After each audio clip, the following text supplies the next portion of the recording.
Hello guys, कैसे आप सभी लोग। मैं स्वागत करता हूँ सभी का आज की इस नए वीडियो में। तो आज की इस वीडियो के अंदर हम लोग जानने वाले हैं कलर स्कोप्स के बारे में। और अगर आपने मेरी पिछली वीडियो देखी होगी जिसमें मैंने कलर से रिलेटेड टेक्निकल चीज़ों के बारे में बताया है, तो आपके लिए ये वीडियो हेल्पफुल होने वाली है। अगर आपने नहीं देखी तो आप उस वीडियो को जरूर से चेकआउट कर लें, क्योंकि वहाँ पर बताए गए प्रिंसिपल्स का मैं यूज़ यहाँ पे करने वाला हूँ। और रही बात इस वीडियो की, तो इस वीडियो के अंदर हम लोग वेक्टर स्कोप, हिस्टोग्राम, परेड, इन सारे कलर स्कोप्स को हम लोग यहाँ पे कवर करने वाले हैं। और मैं आपको इस वीडियो के अंदर और भी एडिशनल बातों के बारे में बताने वाला हूँ, जैसे कि कैसे एक्सपोजर को एडजस्ट करना है, कब क्या, और कैसे स्कोप्स के हिसाब से हम लोग को कॉन्ट्रास्ट का यूज़ करके अपने फुटेज को स्कोप्स के अंदर एक्सपैंड करना है। मैं ऐसी चीज़ों को भी इस वीडियो के अंदर बताने वाला हूँ। और कैसे हम लोग को आइडेंटिफाई करना है कि कौन सी कलर की डेफिशिएंसी है, और कलर्स को कैसे ऐड या सब्ट्रैक्ट करते हैं। ऐसे टॉपिक्स को हम लोग इस वीडियो में कवर करने वाले हैं। तो बहुत कुछ आज की इस नई वीडियो में कवर करने के लिए, तो चलिए आज की वीडियो को शुरू करते हैं। तो यहाँ पर मैं अपने पीसी स्क्रीन के अंदर आ चुका हूँ और यहाँ पर मैंने डाउन सी रिजॉल्व खोल रखा है। और जैसे कि आपको पता है कि हमारी पिछली वीडियो कलर से रिलेटेड थी कि कौन से कलर को मिलाने पे क्या बनता है, मतलब वही colour theory, colour harmony, colour psychology, इन सारी चीज़ों को मैंने वहाँ पे कवर किया था। तो अब यहाँ पर मैं आपको थोड़ा सा उस वीडियो का एक्सटेंडेड वर्जन शुरुआत में दिखाने वाला हूँ, इस वाले पार्ट में और थोड़ा सा वेक्टर स्कोप वाले पार्ट में। तो सबसे पहले मैं आपको यहाँ पे क्या बताना चाह रहा हूँ फिलहाल के लिए, कि हम लोग यहाँ पर हेक्स कोड के बारे में थोड़ा सा जान लेते हैं कि हेक्स कोड कैसे क्या वर्क करता है, मतलब क्या मेन प्रिंसिपल वहाँ पे फॉलो होता है, मैं आपको ये यहाँ पे बताने वाला हूँ। तो सबसे पहले मैं यहाँ पे इन कलर्स को रीसेट कर लेता हूँ या फिर इससे हाइड ही कर देता हूँ। ओके, तो यहाँ पर ये येलो बचा।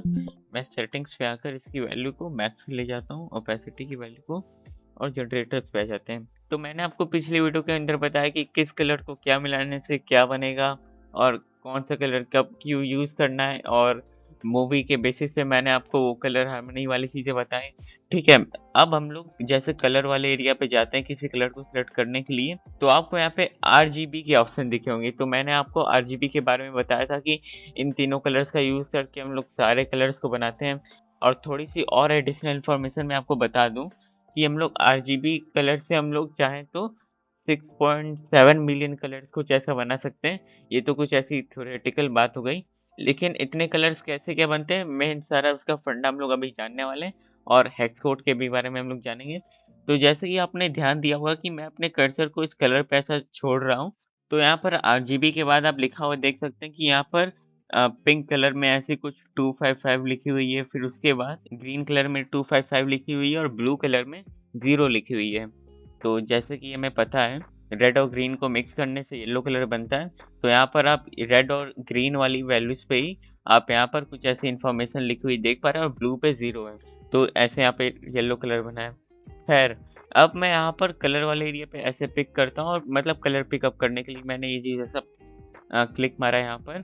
तो आप देख सकते हैं कि मैं यहाँ पर कोई भी कलर को ऐसा ऊपर नीचे आगे पीछे कर रहा हूँ, तो यहाँ पर HTML वाली एरिया पे वैल्यू हमारी कम ज़्यादा हो रही है, बदल रही है। तो ये HTML वाली चीज़ कैसे क्या वर्क करती है, या फिर आप किसी अदर सॉफ्टवेयर को यूज़ करेंगे, यहाँ पर HTML की जगह यहाँ पर हेक्स कोड लिखा रहता है, तो ये चीज़ कैसे क्या वर्क करती है। तो मैंने अभी तक आपको क्या बताया कि ये RGB कलर्स का यूज़ करके हम लोग 6.7 मिलियन कलर्स बना सकते हैं। इन्हीं कलर्स का यूज़ करके हम लोग सारे कलर्स बनाते हैं। ठीक है, इतना मैंने बता दिया। और पहले एक काम करके मैं आपको 6.7 वाली बात थोड़ी जस्टिफाई करके दिखाता हूँ। मैं यहाँ पर कैलकुलेटर खोल लेता हूँ। तो जैसे क्या है कि RGB, तो RGB में से हर सिंगल कलर में 256 वैल्यूज हमारे पास प्रेजेंट होती है, मतलब हमें ऑप्शन मिलता है 256 वैल्यूज का यूज़ करके किसी कलर को क्रिएट करने का। तो चलिए, जैसे कि मैं यहाँ पर लिखता हूँ 256 इंटू, ये मतलब R की वैल्यू हो गई, ठीक।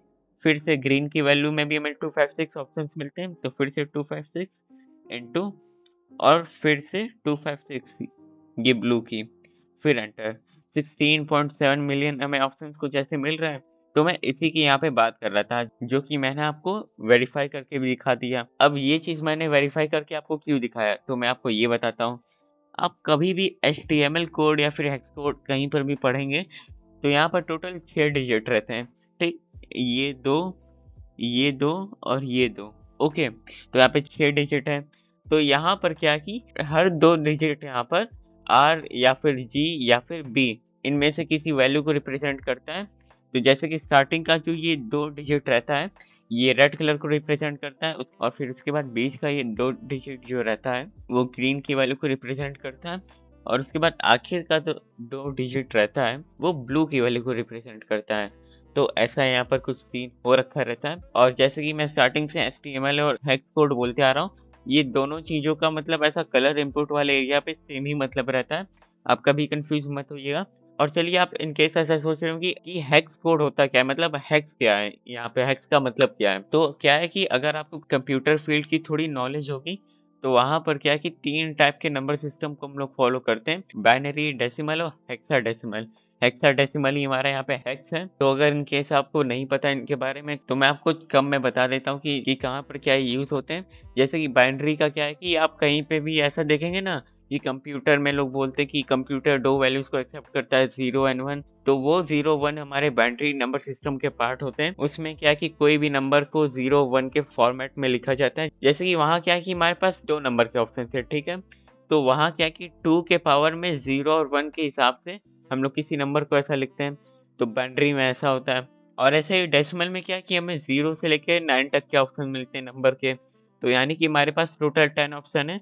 तो हम लोग किसी भी चीज को वहाँ पर ऐसे 0 से लेके 9 तक के नंबर का यूज करके हम ऐसा कुछ लिखते हैं, ठीक है। तो वहाँ पर हम लोग 10 के पावर में चीजों को ऐसा लिख के करते हैं। और फिर उसके बाद आता है हेक्साडेसिमल, ठीक। यहाँ पर हमें 16 ऑप्शन देखने को मिलते हैं। 0 से 9 तक 10 हो गया, ठीक।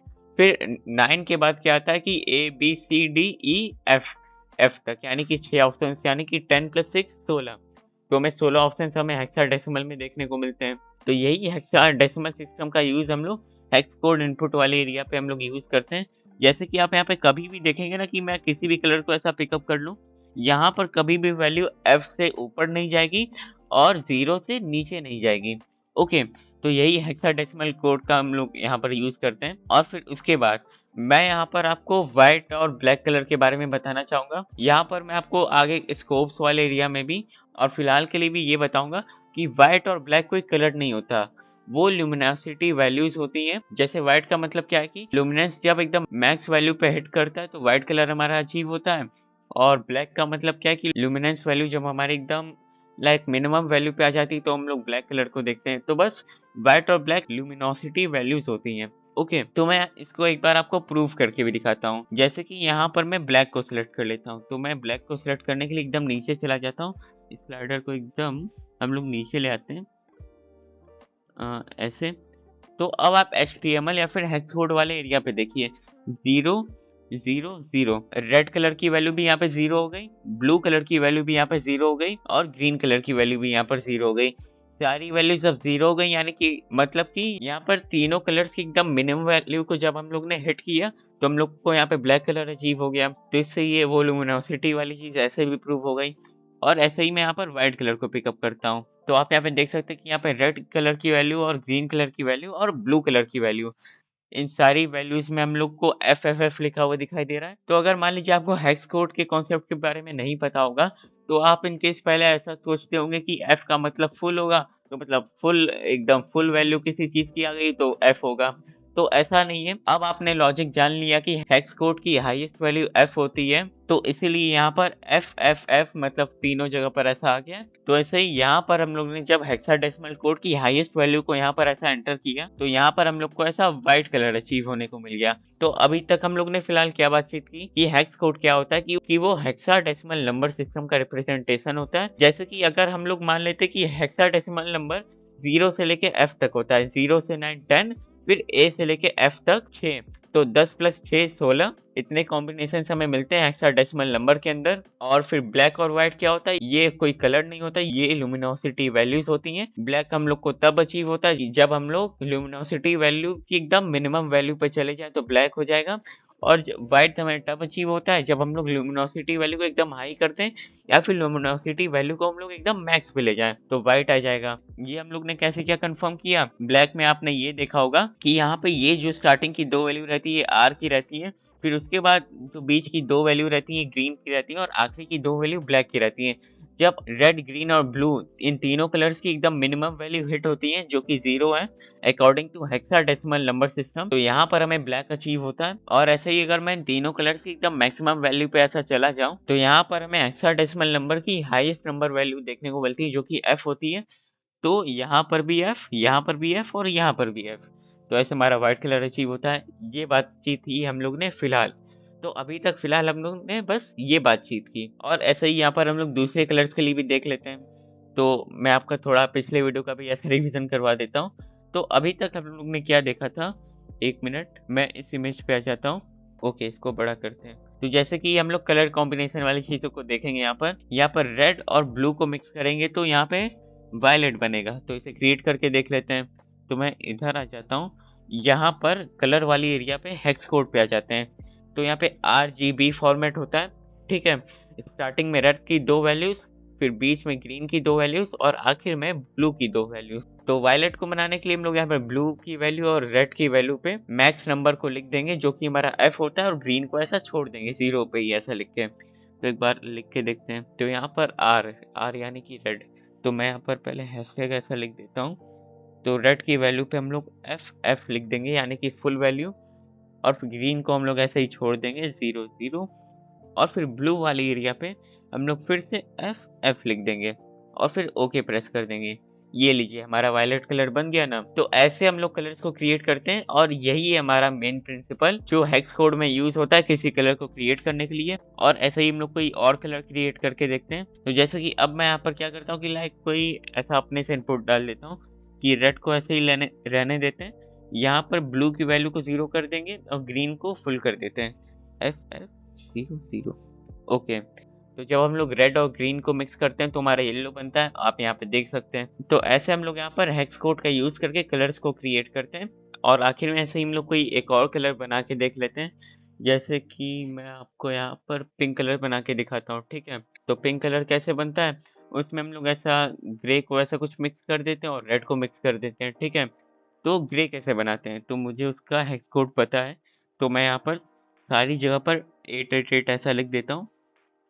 ओके, तो यहाँ पर ग्रे बन गया, ठीक। तो यहाँ पे हमने ग्रे बना लिया। अब पिंक कैसे बनाएंगे, ग्रे में रेड को ऐड कर देते हैं बस, ठीक है। तो स्टार्टिंग के दोनों 8 की जगह हम लोग यहाँ पर FF लिख देते हैं, तो यानी कि रेड की वैल्यूज को इनेबल कर देते हैं। तो यहाँ पर ऐसा हम लोग का पिंक बन गया। ओके प्रेस करते हैं।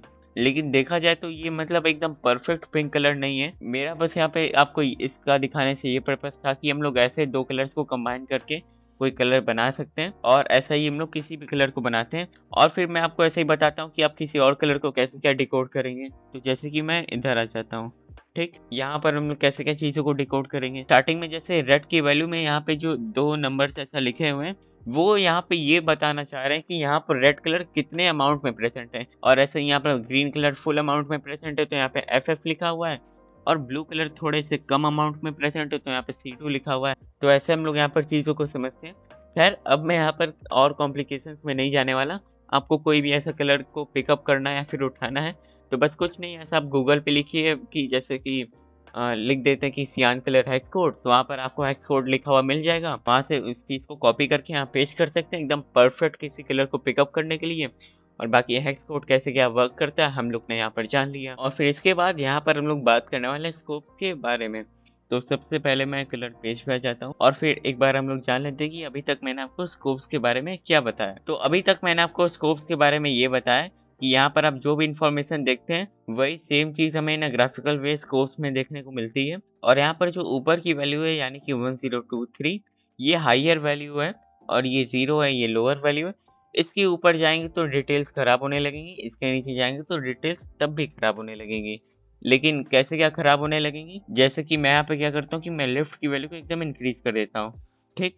यहाँ पर मैंने इसकी वैल्यू को इंक्रीज किया तो क्या हुआ कि ये इतना ब्राइट हो गया कि यार मुझे अब कुछ दिख ही नहीं पा रहा है। और यहाँ पर जितनी भी इंफॉर्मेशन है वो इस ऊपर वाले वैल्यू के एकदम मैक्स वैल्यू पे रीच करके वाइड बन गई है। तो यहाँ पर कुछ ऐसा हो गया है। और मैं इसे एक बार रीसेट करता हूँ। बस मैंने यहाँ पे क्या किया था कि मैंने इस वैल्यू को धीरे धीरे ऐसा मतलब एकदम ऊपर कर दिया था, और यहाँ पर डिटेल्स ऐसे लॉस्ट हो रही थी।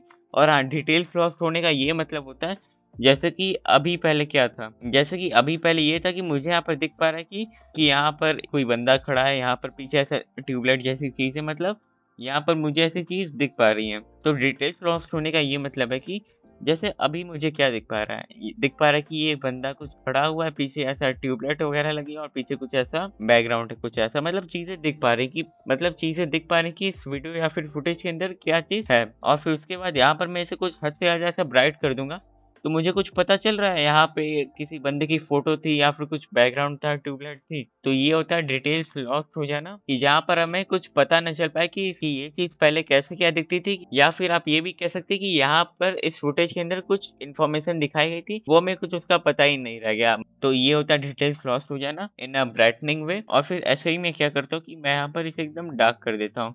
ठीक, अब मुझे यहाँ पर कुछ समझ आ रहा है इन ब्राइट वैल्यूज को छोड़ के कि यहाँ पर कुछ, यहाँ पे ऐसा बैकग्राउंड था, यहाँ पर कोई बंदा खड़ा था, कुछ भी ऐसा। तो यहाँ पर ऐसे भी डिटेल्स लॉस्ट हो गई। तो कुल मिला के ये समझ में आया कि 1023 के ऊपर आप जाएंगे तो डिटेल्स लॉस्ट होने लगेंगी, और 0 के नीचे जाएंगे तो डिटेल्स लॉस्ट होने लगेंगे। ऊपर जाएंगे तो पिक्चर ब्राइट वाले वे में डिटेल्स लॉस्ट करेंगी, और नीचे जाएंगे तो डिटेल्स इन डार्क वाले वे में डिटेल्स को लॉस्ट करेंगी। और अब मैं इसे रीसेट कर देता हूँ। तो अभी तक आप लोग ने यही जाना था स्कोप्स के बारे में, और फिर आज हम लोग स्कोप्स को थोड़ा डिटेल में कवर करने वाले हैं। तो सबसे पहले हम लोग यहाँ पर CIE क्रोमेटिसिटी के बारे में बात करने वाले हैं, क्योंकि इसके बारे में कोई और यूट्यूब पे ज़्यादा बात नहीं करता, तो मैं ही बात कर लेता हूँ। तो ऐसा नहीं है, एक्चुअली CIE क्रोमेटिसिटी का क्या है कि मैं आपको बताता हूँ। मैं गूगल पे ऐसा कुछ लिखता हूँ कि what is the Audible range of human ears, तो यहाँ पर आता है 20 हर्ट्ज टू 20 किलो हर्ट्ज, यानी कि 20 हर्ट्ज से लेके 20,000 किलो हर्ट्ज तक। और फिर इसके बाद यहाँ पर मैं कुछ ऐसा लिखता हूँ, what are the audible ranges. ठीक है, तो यहाँ पर मैं किसी पढ़ाकू वेबसाइट पे आ जाता हूँ, तो यहाँ पर मुझे वो आउटपुट नहीं दिख पा रहा जो मैं आपको दिखाना चाहता हूँ। तो मैं कुछ ऐसा लिख देता हूँ, अल्ट्रासोनिक अल्ट्रासोनिक।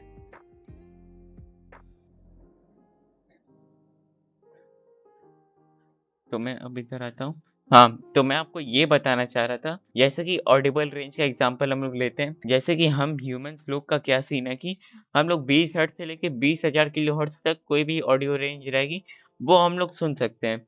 लेकिन उसके नीचे की ऑडियो रेंज जो कि 20 हर्ट्ज के नीचे की रहेगी वो हम लोग नहीं सुन सकते, या फिर 20,000 हर्ट्ज के कोई ऊपर की ऑडियो रेंज रहेगी वो हम लोग नहीं सुन सकते। तो इससे मैं आपको बस ये बताना चाह रहा हूँ कि हम लोग किसी स्पेसिफिक रेंज को ही सुन सकते हैं, या फिर कह लीजिए ऑब्जर्व कर सकते हैं। बहुत ज़्यादा हुआ तो नहीं सुन पाएंगे, बहुत कम हुआ तो नहीं सुन पाएंगे। ठीक है, और फिर रही बात कि मैं आपको यहाँ पे फिजिक्स क्यों पढ़ा रहा हूँ कलर ग्रेडिंग वाली वीडियो के अंदर, तो जब मैं यहाँ पर डाविंसी रिजॉल्व में CIE क्रोमेटिसिटी को खोलता हूँ तो आपको यहाँ पर एक ग्राफ देखने को मिलता है। ठीक, तो सबसे पहले हम लोग समझ लेते हैं कि CIE क्रोमेटिसिटी दिखाना क्या चाहता है। तो ये ग्राफ हमें कलर स्पेस को रिप्रेजेंट करता है या फिर शो करता है। जैसे कि यहाँ पर ये हॉर्स शू जैसा ट्रायंगल आप देख पा रहे हैं, ये सबसे बड़ा कलर स्पेस है। ठीक, और उसके बाद यहाँ पर रेक्स 709 के अंदर ये जो एक मतलब अच्छा दिखने वाला ट्रायंगल है, जिसके अंदर ये कुछ अजीब से ऐसे कलर के स्प्रिंकल ऐसा देखने को मिल रहे हैं, ये वो कलर स्पेस है जिसको कहीं भी कॉमनली देखा जा सकता है, आप ऐसे समझिए। जैसे कि मैं आपको थोड़ी सी फिजिक्स पढ़ा देता हूँ, तो मैं यहाँ पर अपने ब्राउज़र पे आ जाता हूँ। तो आपने कुछ ऐसा सुना होगा कि जो ह्यूमन्स रहते हैं वो किसी स्पेसिफिक रेंज तक की ऑडियो या फिर आवाज़ को ऐसे सुन सकते हैं, उससे ज़्यादा की या फिर उससे कम की ऑडियो या फिर फ्रीक्वेंसी को नहीं सुन सकते। जैसे कि क्या कि 20 से लेके 20,000 हर्ट्ज़ के ऑडियो को ह्यूमन से सुन सकते हैं, या फिर उससे ज़्यादा ऑडियो रहेगी तो भी नहीं सुन पाएँगे, उससे कम रहेगी तो भी नहीं सुन पाएँगे। तो यही सेम सीन यहाँ पर कलर स्पेस का हो रखा है कि इस कलर स्पेस के अंदर जो रहेगा वो हम लोग कॉमनली कहीं पर भी देख सकते हैं। इस कलर स्पेस के एरिया के बाहर की कलर स्पेस को हम लोग नहीं देख पाएंगे। तो मतलब इसके अंदर रहेगा तो देख पाएंगे, इसके बाहर का रहेगा तो नहीं देख पाएंगे। तो बस कलर स्पेस को मैं आपको यहाँ पर ऑडिबल रेंज से ऐसा इंटर रिलेट करके आपको ऐसा बताने की कोशिश कर रहा था कि ये यहाँ पर हॉर्स जैसी एक कलर स्पेस है, ये सबसे बड़ी कलर स्पेस यहाँ पे दिखाई गई है। और इसी के अंदर एक कलर स्पेस आती है जो कि रेक्स 709। इस कलर स्पेस को हम लोग कहीं पर भी देख सकते हैं अपने किसी भी नॉर्मल डिवाइस पे, जैसे कि फ़ोन, लैपटॉप, टीवी ऐसे जगह पर, और इसके बाहर की कलर स्पेस को हम लोग फ़ोन, टीवी, लैपटॉप पे देखेंगे तो वो कलर्स हमें उतने अच्छे से देखने को नहीं मिल पाएँगे, बस इतनी सी बात है। और रेक्स 709 सबसे ज़्यादा और सबसे कॉमनली यूज़ होने वाला कलर स्पेस होता है। तो CI क्रोमैटिसिटी ग्राफ से मैं बस आपको कलर स्पेस के बारे में बताना चाहता था, और मैं आपको थोड़ी-सी और बातें बताता हूँ कलर स्पेस के बारे में, बस स्कोप्स के पॉइंट ऑफ व्यू से समझने के लिए। जैसे कि आपने देखा होगा कि लोग कलर ग्रेडिंग वर्कफ्लो ऐसा कुछ वीडियो बनाते हैं, तो वहाँ पर क्या करते हैं कि वो कलर स्पेस को ऐसे अपने नोट पे ड्रैग एंड ड्रॉप कर देते हैं, ठीक है? और फिर यहाँ पर इनपुट कलर स्पेस में जो भी कैमरा यूज़ हो रखा है, और फिर इनपुट गामा जो भी इनको चाहिए, और आउटपुट कलर स्पेस, मतलब इन वैल्यूज़ पे वो अपने हिसाब से इनपुट डालते हैं। तो इन केस आपको नहीं पता कि कब, कहाँ, क्यों, कैसे इनपुट डालते हैं, तो मैं आपको बताता हूँ। तो यहाँ पर इनपुट कलर स्पेस पे पहले आ जाते हैं। मान लेते हैं आपने किसी भी कैमरा की लॉक फुटेज से शूट किया, तो आप ऐसे सेलेक्ट कर सकते हैं कि आप एरे के लॉक फुटेज की कौन सी गैमेट वाली लॉक फुटेज से आपने शूट किया था, आप यहाँ से सेलेक्ट कर सकते हैं। और उस समय इनपुट कलर स्पेस क्या था, आप यहाँ से वो सिलेक्ट कर सकते हैं। ये दोनों चीज़ें आपके कैमरा पे डिपेंड करती हैं। और फिर उसके बाद आप यहाँ पर डाउनसी रिज़ॉल्व में कौन सी कलर स्पेस पे वर्क करना चाहते हैं, आप यहाँ से सिलेक्ट कर सकते हैं। अब यहाँ पर बात आती है कि इनपुट कलर स्पेस का आपको तो समझ में आ गया कि भाई जो भी कैमरा से मैंने ऐसा शूट किया, वहाँ पर मैं उसका यहाँ पे इनपुट ऐसा डालूँगा। ये इनपुट गामा क्या है?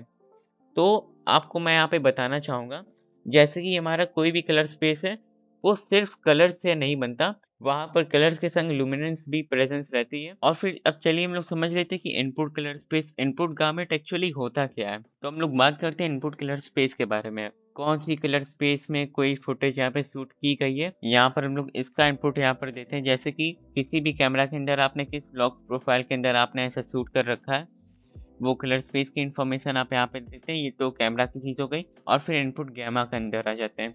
तो कलर स्पेस का क्या है कि ये कलर इन्फॉर्मेशन कैरी करता है। इनपुट गैमा क्या है कि ये हमारी कलर स्पेस की लुमिनेंस वैल्यू को कैरी करता है, या फिर होल्ड करता है, आप कह सकते हैं। और फिर इसके बाद हम लोग बात करते हैं इनपुट गैमा के बारे में। ये हमारी लुमिनेंस वैल्यू को ऐसा होल्ड करती है। ये हमारे कलर स्पेस की बाउंड्रीज होती है। बाउंड्रीज का मतलब आप ये भी कह सकते हैं कि इस कलर स्पेस के अंदर किस रेंज के कलर्स हैं, आप ऐसा ऐसे समझ सकते हैं। और एक और चीज़, मैंने आपको अभी तक क्या बताया कि यहाँ पर ये कलर स्पेस रहती है, या कलर स्पेस क्या होती है, वो कलर इन्फॉर्मेशन को ऐसा कैरी करती है, ठीक है, मैंने आपको ऐसा बता दिया। लेकिन भाई लुमिनेंस यहाँ पे किधर है? मैंने लुमिनेंस के बारे में भी बोला ना। जैसे कि आप इस ग्राफ को देख पा रहे हैं, ये 2D स्पेस में जो भी ग्राफ है, आप यहाँ पे ये देख सकते हैं। और यहाँ पर जो थर्ड डायमेंशन होती है, वो हमारी लुमिनेंस होती है। तो कुल मिला के अभी तक हम लोगों ने क्या बात की, इनपुट कलर स्पेस का मतलब क्या होता है, ये हमारी कलर्स की वैल्यू को होल्ड करता है। और इनपुट गामा का क्या मतलब होता है, ये हमारी लुमिनेंस वैल्यू को होल्ड करता है। और अब यहाँ पर बात आती है, जैसे कि मान लेते हैं कि मान लेते हैं कि मैंने सोनी के किसी कैमरा पे शूट की, ठीक है? तो मैं यहाँ पर सोनी के कैमरा को ही क्यों सेलेक्ट करूँ? मतलब थोड़ा अजीब क्वेश्चन लग रहा है, लेकिन फिर भी, कि मैं यहाँ पर सोनी के कैमरा को ही क्यों सेलेक्ट करूँ? मैं ब्लैकमैजिक के कैमरा को क्यों नहीं सेलेक्ट कर सकता? तो ऐसा हम लोग को इसलिए नहीं करना चाहिए, क्योंकि जब तक हम लोग यहाँ पर इनपुट कलर स्पेस और इनपुट गैमा में सही कैमरा सेटिंग्स, या फिर जिस भी कैमरा में हम लोग ने लॉक प्रोफाइल में ऐसा शूट किया है, उसकी इन्फॉर्मेशन को हम लोग अच्छे से इनपुट नहीं करेंगे, तो इससे क्या प्रॉब्लम होगी कि हम लोग ने वहाँ पर जिस भी डायनेमिक रेंज में शूट किया होगा, मतलब मेन पॉइंट ऑफ व्यू हम लोग लॉक फुटेज क्यों यूज़ करते हैं कि हम लोग को वो एक अच्छी खासी डायनेमिक रेंज मिले, ठीक है? तो अगर मैं यहाँ पर सही सेटिंग्स को अप्लाई नहीं करूँगा, तो मुझे वो वाइड डायनेमिक रेंज यहाँ पे नहीं मिल पाएगी। तो बस इसीलिए हम लोग यहाँ पर करेक्ट इन्फॉर्मेशन को इनपुट करते हैं। मैं मानता हूँ कि ये थोड़ा-सा अजीब क्वेश्चन था कि मतलब मैंने सोनी पे मतलब ऐसा शूट किया है, तो मैं सोनी की जगह ब्लैकमैजिक क्यों नहीं डाल सकता? कुछ लोगों को अजीब क्वेश्चन लगेगा, मैं मानता हूँ, लेकिन जो बिगिनर लोग हैं, उन लोगों के लिए कवर किया था। तो बस ये छोटा-सा आंसर है कि आप इनकरेक्ट इन्फॉर्मेशन फिल अप करेंगे, तो यहाँ पर आपको वो वाइड डायनेमिक रेंज नहीं मिल पाएगी, जिसके लिए आपने यहाँ पर लॉग या फिर किसी भी फ्लैट प्रोफाइल में ऐसा शूट किया होगा। तो इसलिए हम लोग यहाँ पर करेक्ट इन्फॉर्मेशन को फिल अप करते हैं। और फिर इसके बाद ऐसे ही एक और चीज़ के बारे में बात कर लेते हैं। बहुत लोग क्या है कि कलर ग्रेडिंग वर्कफ्लो अपना कुछ ऐसा दिखाते हैं, तो मैंने ये भी देखा है कि वहाँ पर जैसे आउटपुट गामा में वो गामा 2.4, 2.2, 2.6 ऐसा कुछ सेलेक्ट करते हैं। लेकिन क्वेश्चन आता है कि भाई तुम 2.4 सेलेक्ट कर रहे हो तो क्यों कर रहे हो? या फिर 2.6 कर रहे हो तो क्यों कर रहे हो? वो लोग कैसा आंसर देते हैं जो मैंने देखा है कि मैंने यहाँ पर ये रेक्स 709 रखा है तो इसके संग 2.2 ही यूज होगा या फिर 2.4 ही यूज होगा। बाकी कह लीजिए वो अपने आंसर को एक ऐसे इनकम्प्लीट पार्ट पे छोड़ देते हैं, मतलब जिसका ना कंप्लीट आंसर नहीं मिल पाता। तो मैं आपको यहाँ पे आंसर ये भी कर देता हूँ कि कब यहाँ पर किस गामा 2.4, 2.2, 2.6 का यूज करना है आउटपुट गामा में।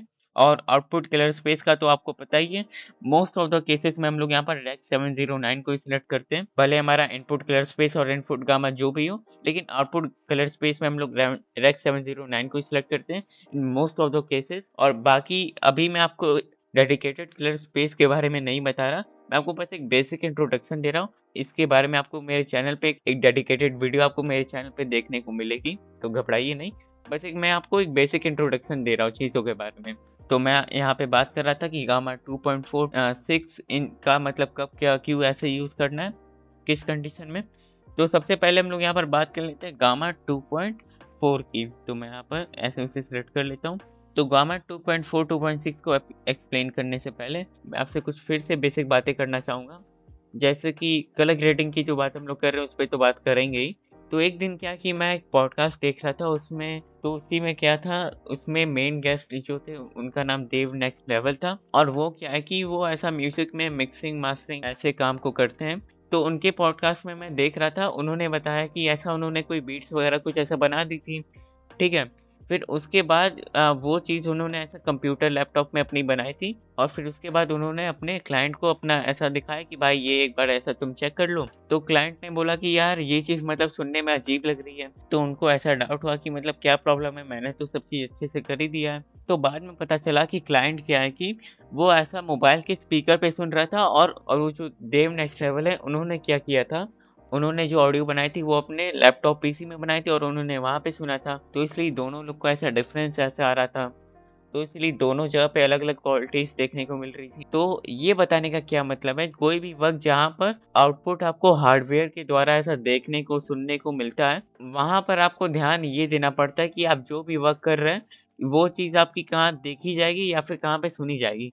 जैसे कि मैंने आपको ये ऑडियो का केस बताया। और ऐसे ही कलर ग्रेडिंग में क्या है कि आप कलर ग्रेडिंग कर रहे हैं वो ठीक है, लेकिन आपका मेन रिजल्ट का आउटपुट कहाँ देखा जाएगा, कि आपका आउटपुट कहाँ देखा जाएगा, आउटपुट या फिर एंड रिजल्ट, जैसे कि वो सिनेमा में देखा जाएगा, टीवी मोबाइल में देखा जाएगा, कहाँ देखा जाएगा, क्योंकि उसी के हिसाब से आपको रिजल्ट थोड़े डिफरेंट देखने को मिलेंगे। जैसे कि मैं क्या करता हूँ कि आउटपुट गामा में यहाँ पर 2.4 सेलेक्ट करता हूँ तो ये कुछ ऐसा दिख रहा है, और 2.6 मैं सेलेक्ट करता हूँ तो ये कुछ ऐसा दिख रहा है। तो आपको थोड़ा सा डिफरेंस देखने को मिला। तो कुल मिला के कहने का क्या मतलब है कि कलर ग्रेडिंग में बहुत इंपॉर्टेंट एस्पेक्ट ये प्ले करता है कि आपका आउटपुट कहाँ पे देखा जाएगा। तो आपको इस चीज़ का यहाँ पे ध्यान देना होता है। इसी हिसाब से हम लोग 2.4 या फिर 2.6 को अपने वर्क में ऐसा कब कहाँ के यहाँ पे यूज़ करना है ऐसे डिसाइड करते हैं। तो चलिए अब मैं आपको अच्छे से एक्सप्लेन करता हूँ गामा 2.4 और 2.2 के यूज़ के बारे में। तो सबसे पहले मैं कट पेज पे आ जाता हूँ और यहाँ से हम लोग जनरेटर पे आ जाते हैं इधर, और यहाँ से और ग्रे स्केल को उठा के इधर ले आते हैं और फिर इधर आ जाते हैं। इसकी एक कंपाउंड क्लिप बना लेंगे कलर पेज में यूज़ करने के लिए। और फिर अब मैं यहाँ पर कलर स्पेस ट्रांसफॉर्मेशन को ऐड कर दूंगा एक नोट के बाद। और अब मैं यहाँ पर वेवफॉर्म सेलेक्ट कर लेता हूँ, 1 मिनट, और इसे मैं बड़ा कर लेता हूँ इधर ऐसे। और अब मैं आपको इस पे वर्क करके दिखाता हूँ। तो यहाँ पर मैं गामा 2.2 को पहले सेलेक्ट कर लेता हूँ आउटपुट गामा में, और अब हम लोग इसके बारे में बात करते हैं। तो इसका हम लोग उस सिनेरियोज में यूज़ करते हैं जहाँ पर हमें एडिशनल लुमिनेंस या फिर ब्राइटनेस देखने को मिलती है। जैसे कि मैं आपको इसका एग्जांपल लेता हूँ, आप किसी ऑफिस या फिर किसी ऐसे जगह पे बैठे हैं जहाँ पर लाइट वाइट लगी हुई है, ठीक है। और मान लीजिए डे टाइम का कंडीशन है, लाइट वगैरह तो लगी हुई है और एडिशनल और ब्राइटनेस आपको देखने को मिल रही है। तो जब इस टाइप की कंडीशन बनती है, यहाँ पर डायरेक्ट लाइट आपकी स्क्रीन के ऊपर आती है, तो हमारी इमेज सॉफ्ट हो जाती है। सॉफ्ट का मतलब मैं क्या कह रहा हूँ, सॉफ्ट का मतलब मेरा ये कि जैसे जिस कंडीशन में मान लीजिए बहुत ज़्यादा लाइट आती तो शैडोज भी बनेंगे, तो शैडोज़ की वज़ह से आपकी इमेज या फिर फुटेज थोड़ी-सी गंदी लगने लगती है। मैं उस चीज़ को एज़ अ सॉफ्ट यहाँ पे कहना चाह रहा हूँ। और यहाँ पर होती प्रॉब्लम, प्रॉब्लम क्या है कि शैडोज़ की वज़ह से मतलब इमेज गंदी-सी हो जाती है और यहाँ पर होती प्रॉब्लम हमें लगता है कि शैडोज़ की वज़ह से ही प्रॉब्लम हो रही है, ठीक? तो मैंने जितना देखा है कि लोग क्या करते हैं कि कॉन्ट्रास्ट को एडॉप्ट करने लगते हैं वहाँ पर। लेकिन मैं यहाँ पर आपको ये सजेस्ट करूँगा कि आप कॉन्ट्रास्ट की जगह गामा को लो करिए, इसलिए तो तब मुझे थोड़े से ज़्यादा अच्छे रिज़ल्ट मिलते हैं इन कंपैरिज़न विद कि हम लोग ऐसा कुछ कॉन्ट्रास्ट की वैल्यू को कम-ज़्यादा करते हैं। तो यहाँ पर मैं गामा की वैल्यू को ऐसा कम कर देता हूँ। गामा मतलब कि ये वाले गामा की मैं बात नहीं कर रहा, मैं इस वाले गामा की बात कर रहा हूँ। तो ऐसे सिचुएशंस में आप गामा 2.2 का यूज़ करते हैं, तो इस चीज़ को कंक्लूड करके आप ये कह सकते हैं कि गामा 2.2 आपकी इमेज को हल्का-सा डार्कन कर देता है या फिर कुछ-कुछ केस में ऐसा सॉफ्ट कर देता है। जैसे कि आप इसके कर्व्स को भी यहाँ पर ऐसा देख सकते हैं और ऐसे ही मैं यहाँ पर मान लेते हैं कि 2.4 को सेलेक्ट करता हूँ, ठीक? और जैसे गामा 2.2 का क्या है कि वो डार्कन या फिर सॉफ्टन कर देती है थोड़ा-सा, लेकिन 2.4 का क्या है कि स्पेसिफिक थोड़ा-सा डार्कन ही करती है। आप यहाँ पे कर्व को देख रहे हैं, ये थोड़ा-सा और मतलब इधर आके उठ गया है ऐसा। और बाकी मैंने गामा 2.4 का यूज़ कहाँ होते हुए देखा है, मैं आपको ये भी बताता हूँ। जब वो लोग ऐसा किसी टीवी कमर्शियल या फिर टीवी शोज़ को ग्रेड करते हैं, तब लोग गामा 2.4 का यूज़ करते हैं। ये क्या है कि ये डार्कन कर देता है लेकिन क्या है कि जब आप किसी फुटेज पे ये ऐसा अप्लाई होते हुए देखेंगे तो मतलब हाँ ठीक है वो डार्कन वे में चीज़ें दिखेंगी लेकिन मोर लाइकली वहाँ पर थोड़ा-सा आपको कंट्रास्ट वाली फ़ील आएगी, जितना मैंने देखा है। तो गामा 2.4 का यूज़ लोग टीवी कमर्शियल्स या फिर टीवी शोज़ को ग्रेड करने के लिए करते हैं। और ऐसे ही क्या है कि मैं आपको गामा 2.6 के बारे में भी बता देता हूँ, जो कि यहाँ पर है। ये हम लोग तब यूज़ करते हैं जब हम लोग को अपने एंड रिजल्ट को थिएटर या फिर सिनेमा में दिखाना होता है। जैसे कि आपने थिएटर्स में देखा होगा कि वहाँ पे कोई ऐसा एडिशनल लाइट सोर्स नहीं रहता है जो मतलब सिनेमा की लाइटिंग को डिस्टर्ब करे। वहाँ पर क्या है कि स्क्रीन ऐसा चल रही है और बाकी पूरा अंधेरा रहता है। तो वहाँ पर क्या है कि हम लोग चीज़ों को डार्क या फिर कॉन्ट्रास्टी ऐसा दिखाएँगे तो अजीब लगेगी क्योंकि वहाँ पे तो पूरा अंधेरा है ना। तो इसीलिए जब हम लोग अपने आउटपुट को सिनेमा या फिर ऐसी जगह पे दिखाना चाहते हैं जहाँ पर खाली अंधेरा रहता है और वहाँ पर खाली हमें स्क्रीन पे ही फ़ोकस रहता है या फिर मतलब स्क्रीन ही एक लाइट की सोर्स रहती है, उस उस जगह पर हम लोग गामा 2.6 का यूज़ करते हैं। तो इससे क्या होता है इमेज हमारी थोड़ी-सी ब्राइटर हो जाती है क्योंकि डार्क एरिया में और डार्क करोगे तो यार अजीब लगेगी चीज़ें, आप ऐसे ही समझ सकते हैं। तो गामा 2.6 का हम लोग सिनेमा पर्पज़ के लिए यूज़ करते हैं। और फिर इसके बाद यहाँ पर हम लोग ने बहुत बात कर ली कलर स्पेस के बारे में और अब हम लोग प्रॉपर स्कोप के बारे में ही बातचीत करेंगे। तो सबसे पहले हम लोग वेक्टर स्कोप के बारे में जानेंगे और मैं इस नोट को हटा देता हूँ। लेकिन वेक्टर स्कोप को समझने से पहले हम लोग जानें कि ये स्कोप्स का एक्चुअल यूज़ होता क्या है? कि मतलब ऐसे चीज़ तो हम लोग यहाँ पर भी देख लेते हैं लेकिन स्कोप्स का क्यों यूज़ करें? स्कोप्स का देखिए क्या है कि जहाँ पर हम लोग की आँखें धोखा खा जाती हैं वहाँ पर हमारा स्कोप काम आता है। आँखें हमारी धोखा खा जाती हैं, इससे मेरा क्या मतलब है कि आप जैसे कि मुझे जितना लगता है कि मेरे जितने भी सब्सक्राइबर हैं, वो मोस्टली विंडो यूज़र हैं। विंडो मतलब कि विंडोज़ 10, 11 मैं इसकी बात कर रहा हूँ।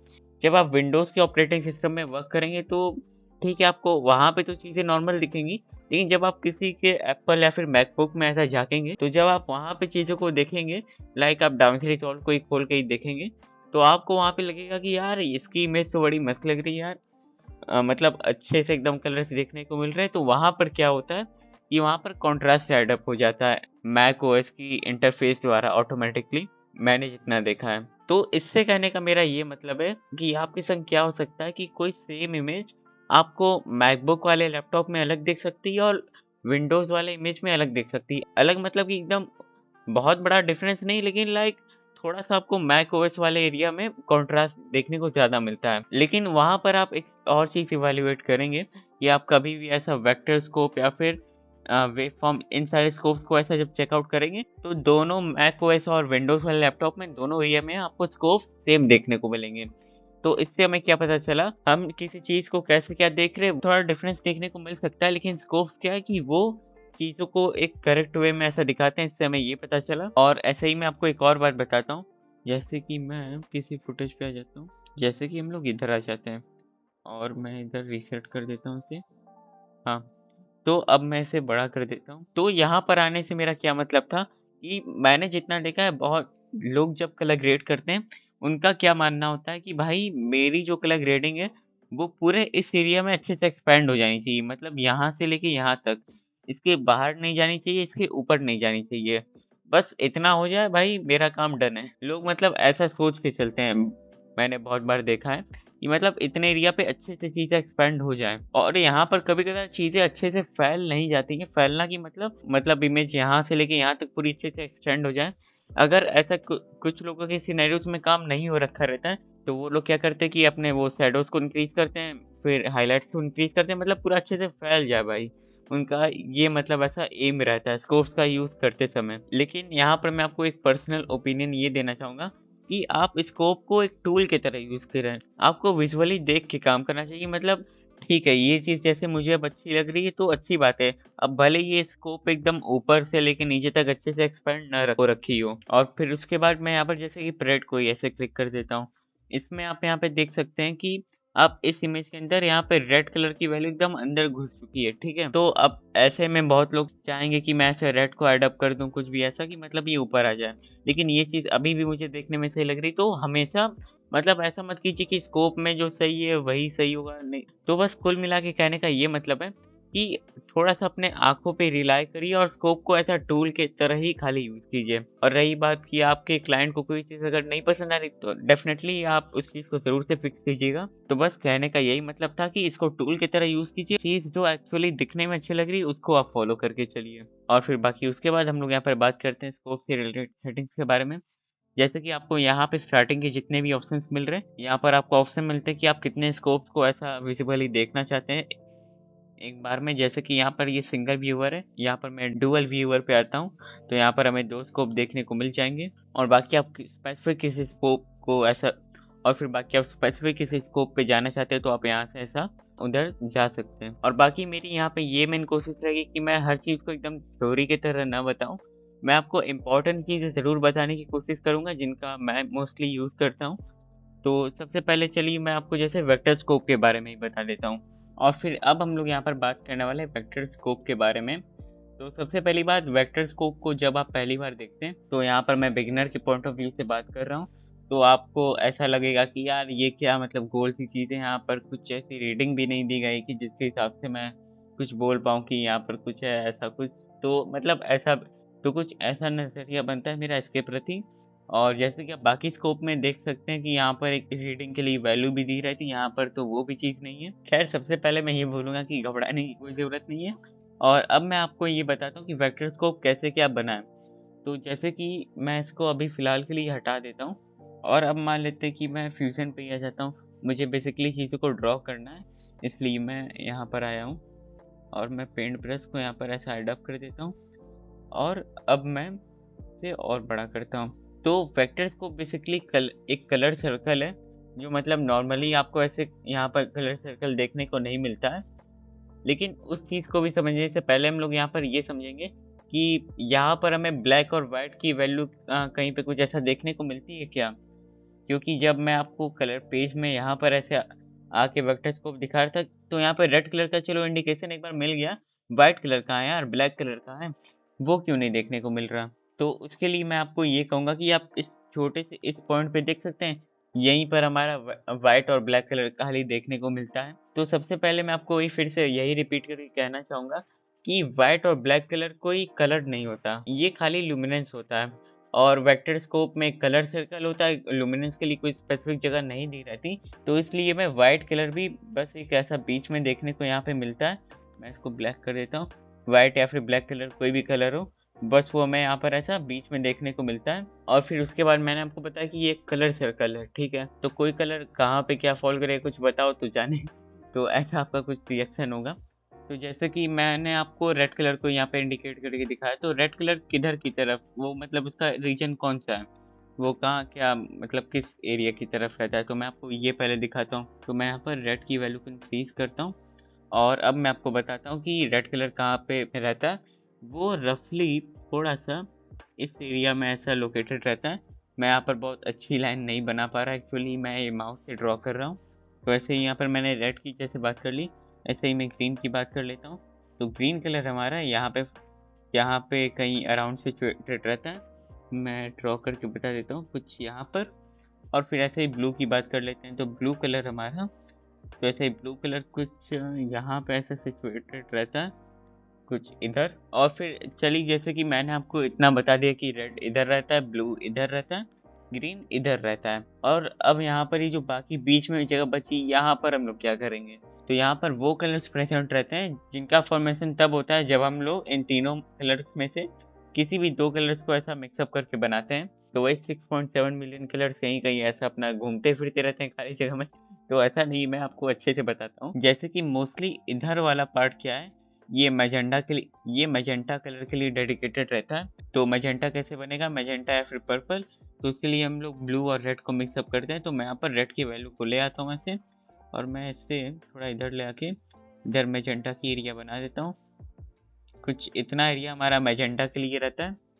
और फिर जैसे कि यहाँ पे मैंने इस एरिया को फिलअप कर दिया, अब मैं इस एरिया को कैसे क्या फिलअप कर दूं? तो यहाँ पर जब हम ब्लू और ग्रीन कलर को मिक्स करते हैं, जो भी कलर यहाँ पे बनता है वो उस कलर को हम लोग यहाँ पर ऐसा ड्रॉ कर देते हैं, जो कि सियान कलर होता है। तो मैं यहाँ पर रेड को हटा के ग्रीन को ऐसा यहाँ पे ले आता हूँ, तो हमारा यहाँ पर ऐसे सियान कलर बनता है। तो मैं उससे यहाँ पर ऐसे ड्रॉ कर देता हूँ कुछ ऐसे। 1 मिनट, थोड़ा सा ज़्यादा हो गया, कुछ ऐसे। और फिर उसके बाद यहाँ पर कौन सा कलर रहेगा? यहाँ पर येलो कलर रहेगा, क्योंकि रेड और ग्रीन को मिक्स करने से येलो बनता है।